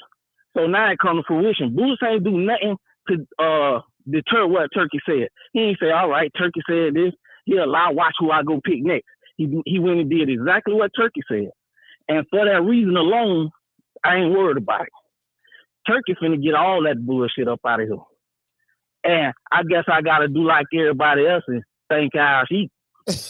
I can watch boxing now, baby. You hear me, Coach? Turkey ain't taking the bullshit fights. If Boots don't take that boxing fight or Virgil next, we already know what time it is. Oh, and to clarify earlier too, Coach, I want to talk about the Bud Boots fight. I was just saying them comparisons. Them really dead too. If you ask me, it ain't no comparison. Yeah, it ain't no comparison. They keep bringing up what Bud did way back then. We talk about now, man. What's up now? They got the spotlight right now. You know what I'm saying? So, Turkey getting all the frauds up out of boxing, and guess what, Coach? The fraud ass fans going with them, and I love it. I love it, Coach. That's my call right there. Thanks for taking it, and a great show today, Coach. Hey man, shout out to MB 813, man. Tampa, stand up, man. 813 in this bitch. Yeah. Yeah, you know what I mean? That's all I'm saying. That's all I'm saying, fam. That's all I'm saying. I told y'all, if you want to claim the fame off a guy who they comparing you to, you got to take the criticism that come along with it. Because one guy been getting shit on for 17 years. So you got to take some of that now as well. That's one. Two, in today's time, while the going is getting good, you say you a boogeyman, don't nobody want to fight you. Well, there's another boogeyman that Turk out of said don't nobody want to fight him. So why don't the two boogeymans come together and fight each other? The problem I have is this here. You can't be a fan of a guy and then come up with excuses for him. Caller, hold on. You can't be a fan of a guy and then come up with excuses for him not to fight the other top guy. Because I haven't heard Boots or Eddie Hearn say, well, the reason why we don't want to fight Bachram because of the rehydration clause. They're not saying that. Guess where that's coming from? That's coming from you. When I say you, I'm saying those who are saying that. Yeah, man, well, the reason why he ain't gonna fight him right now because it's the rehydration clause. Did Boots say that? No. Did Eddie Hearn say that? No. Where that's coming from? Well, that's just what I'm saying. I'm like, that sounds like witness protection program talk. Y'all putting words in the man's mouth, making shit up. You the last call. Caller, what's your name? You called from? Yeah, hey, Coach, what's up? This is Freddie again from Oakland. Hey, I just got one question for you, dog, pal. Hey, do you know who trained Devin for the fight on the 22nd of November? No. You know. I don't know who he is. I know he trained a little bit with Zab and all that stuff that I don't know. No, you know Freddie Roach. He's working with Freddie Roach right now, man. Yep. Oh, I don't think I should have said that. Damn. Nah. But yeah. All right, but shout out to Freddie, man, from Oakland, man. All right, salute to you, fam. Thank you for calling, brother. Freddie Roach, salute, fam.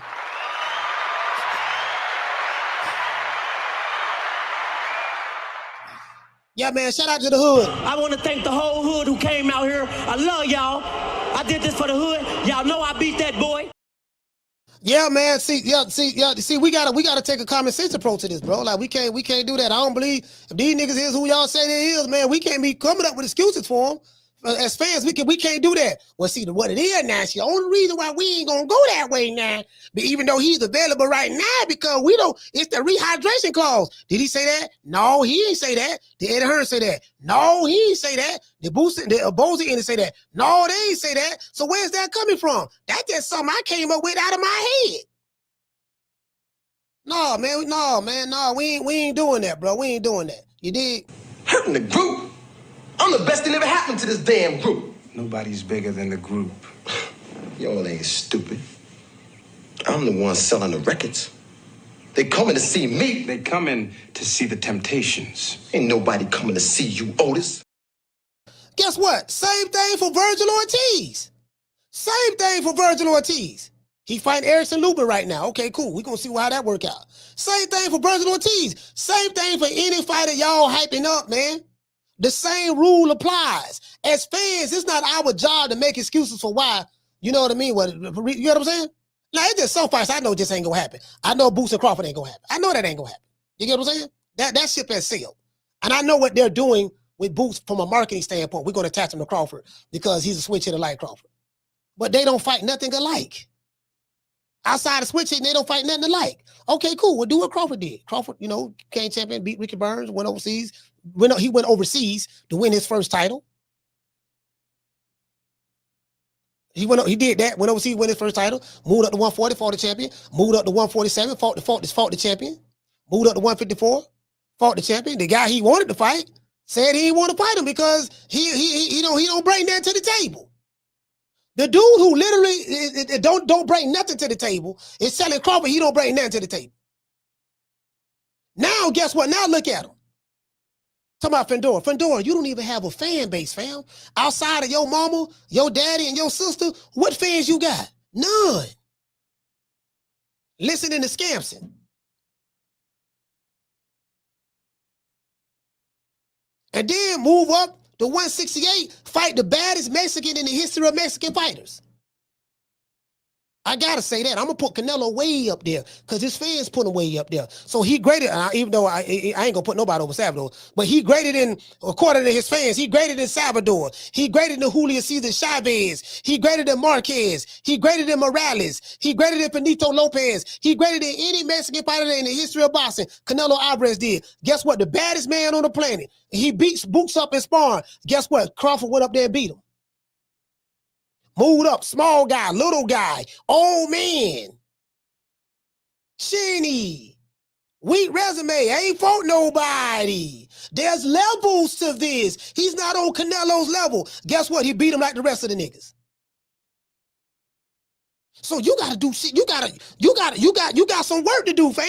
You got some work to do. You get what I'm saying? It is what it is. You dig? Get out my face. Don't need nothing you got no more. Don't need no hair's been messing up my corner. And you better get that bad look off your face before I knock it off. Yes, sir. Come fucking with me, you gonna get knocked the fuck out. I'm gonna knock out all this, baby. You dig? Y'all know what time it is. Hey, we make smart investments over here. How in 36 months, of course, with one of my new investments, I would be making $300 million a month. But what investment is that? Just in real estate. I agree. Got you. And I'm heavy in real estate. I'm real heavy in real estate. Even though, I got my own liquid, if that means cash for those. I break it down in layman's terms. Even though I got a lot of cash. OPM. Okay. OPM. You don't always have to use your money. That's why it's very important for y'all to make sure y'all keep y'all credit right. Talk to us about very important. We make smart investments. Hey, look here, man. Dollar Bill, talk to him. Who you think he is? DJ Quick? No, huh? No, I ain't saying King Capri? I didn't say that. Oh, you must be Jimmy Walker. Blue, you ain't nothing. You don't deserve nothing. You don't get nothing. You get what I give you. I got a contract between me and you that say you do what I tell you to do. Therefore, shut the fuck. Don't say nothing. Don't speak to me. Don't look at me. I just want money. I just said. Blue, if I raise up, gonna be trouble. Trouble. I'm walking off. Hey, man, I'm gonna give everybody a shout out right after these messages.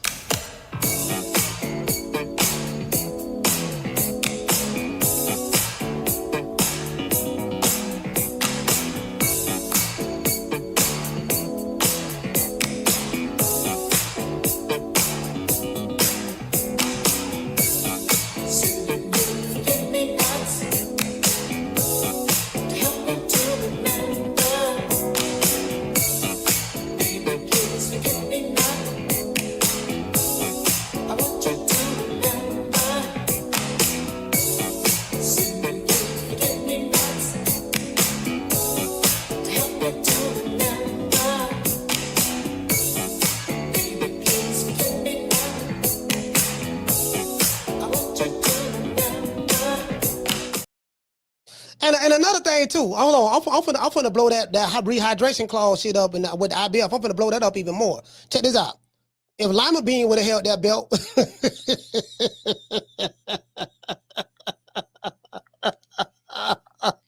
If Lima Bean would have had that IBF belt, do you think Eddie Hearn or Boots would have said, "Oh, you know what, mate? I would fight Lima Bean for the IBF title, but you know, I just don't like the rehydration clause." No. Dudes use that when it's a fighter, when it's a guy who they deem to be a tough fighter. Man, this nigga kind of tough. I don't know about this one now. That's when they go to making up all kind of stuff about the belt. Yeah, dog. Yeah, see what he is now. I would fight the nigga, dog, but shit, nigga trying to get me killed. Yeah, man, but this motherfucker right here, he ain't like no mother tomato can now. So what we got to do now, see, if they didn't have that, that rehydration, like again, like, you know, cause I can't rehydrate no more than 10 pounds after the day before weigh-in until the next morning. Now, after they weigh me in 6 o'clock in the morning, then I got hours to rehydrate and, you know what I mean? So that's the only reason I won't vote Lima Bean. I guess what? It'd be something totally different than Lima Bean at the IBF belt. True. Yeah. Yeah. Y'all, listen, y'all know I ain't lying. Shout out to Mega Royale, Ron Boy Fresh. Shout out to New Country, Green Eyes P. Shout out to the real Coach Ron. Shout out to MB813. Shout out to EI. Shout out to EI, man, from Philly. Nas from Philly. Mitchell from Chi-Town. Shout out to Hype from Louisiana. Wookie Wook from Maine. Shout out to Freddie, man, O-Town 2 times. Jamie from New York. Casino Like Prayers, ATL 2 times. MB813. Shout out to M1 from the Bronx. Let's see who else we got. Shout out to Rich from KC.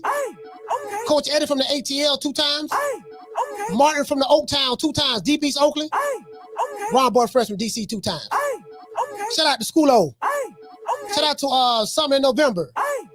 Shout out to Nas. Shout out to Donald Banks. Salute, brother. Shout out to Juice So Sick. Shout out to Bishop Bullwinkle. Who else we got, fam? Shout out to George the Duck. Georgie the Duck. Salute. You say Georgie the Duck. I think that's a troll over there. Shout out to Green Eyes P. Let's see. Shout out to Jamie from New York. Shout out to Daniel. G5 the Capo. G5 from the Bronx. Big Mason, man. Shout out to Mason, man. From Flint, Michigan. Shout out to Trey. Tony Montana. Mr. Tomato Can. Heart to Heart. Shout out to Tila, man. North Omaha, stand up. Shout out to LJ Wright. Shout out to Stephanie in the building. Southwest said. Hey, say it. And I like me cherry picking, right? Yeah, dog. Who that nigga? It's a dude I know to my left. This is hard. This nigga, good chance. This nigga might whoop my ass. This is more of a 50-50 fight. I don't know about him. I don't really want that belt. But this nigga over here, but Pochop Willie can get it. Tell Pochop Willie I said that I'm the best, I'm the greatest of all time. Tell Pochop Willie can get it. Now that nigga over there, now, Mojo Jojo now. I don't know about him now. See how he got that big rehydration, all that there. But Pochop can get it. Pochop, what's up? What you want to do? You wanted to come to Tampa? Come to Tampa, Pochop. I'll fight you right now. Tampa Stadium in front of all of the Tampa Bay Buccaneers. I'll fight you right now, dog. You know, I got a couple of cheesesteaks and a cigar from Ybor City. Now I got a couple of cigars I can pay you from Ybor City. You know, Tampa. Tampa is a cigar capital of the world. Ybor City is a cigar capital of the world. I hope y'all know that. Yeah, dog, just come on over here, dog. Got something for you. You can get it. But that nigga over there, Bam Bam Bigelow, nah, I'm good. True. Can't be doing that, fam. Shout out to the Martin. Shout out to Trey. Big John Doe, what up, though? Flex in the building. Shout out to Miss Connie. Shout out to Sheila. Shout out to La Jessica. Shout out to and again, this ain't boosting them saying this. This is the fans. The fans can't be doing that, dog. It's a bad look. Shout out to La Jessica. It is what it is. I'll catch you guys on the next one, man. You know my motto. Don't meet me there, beat me there. Peace. Peace to the family, y'all. Man, I'm out of here, bro. Let's go. Come on. Man, I'm out of here, bro. Let's go. Come on.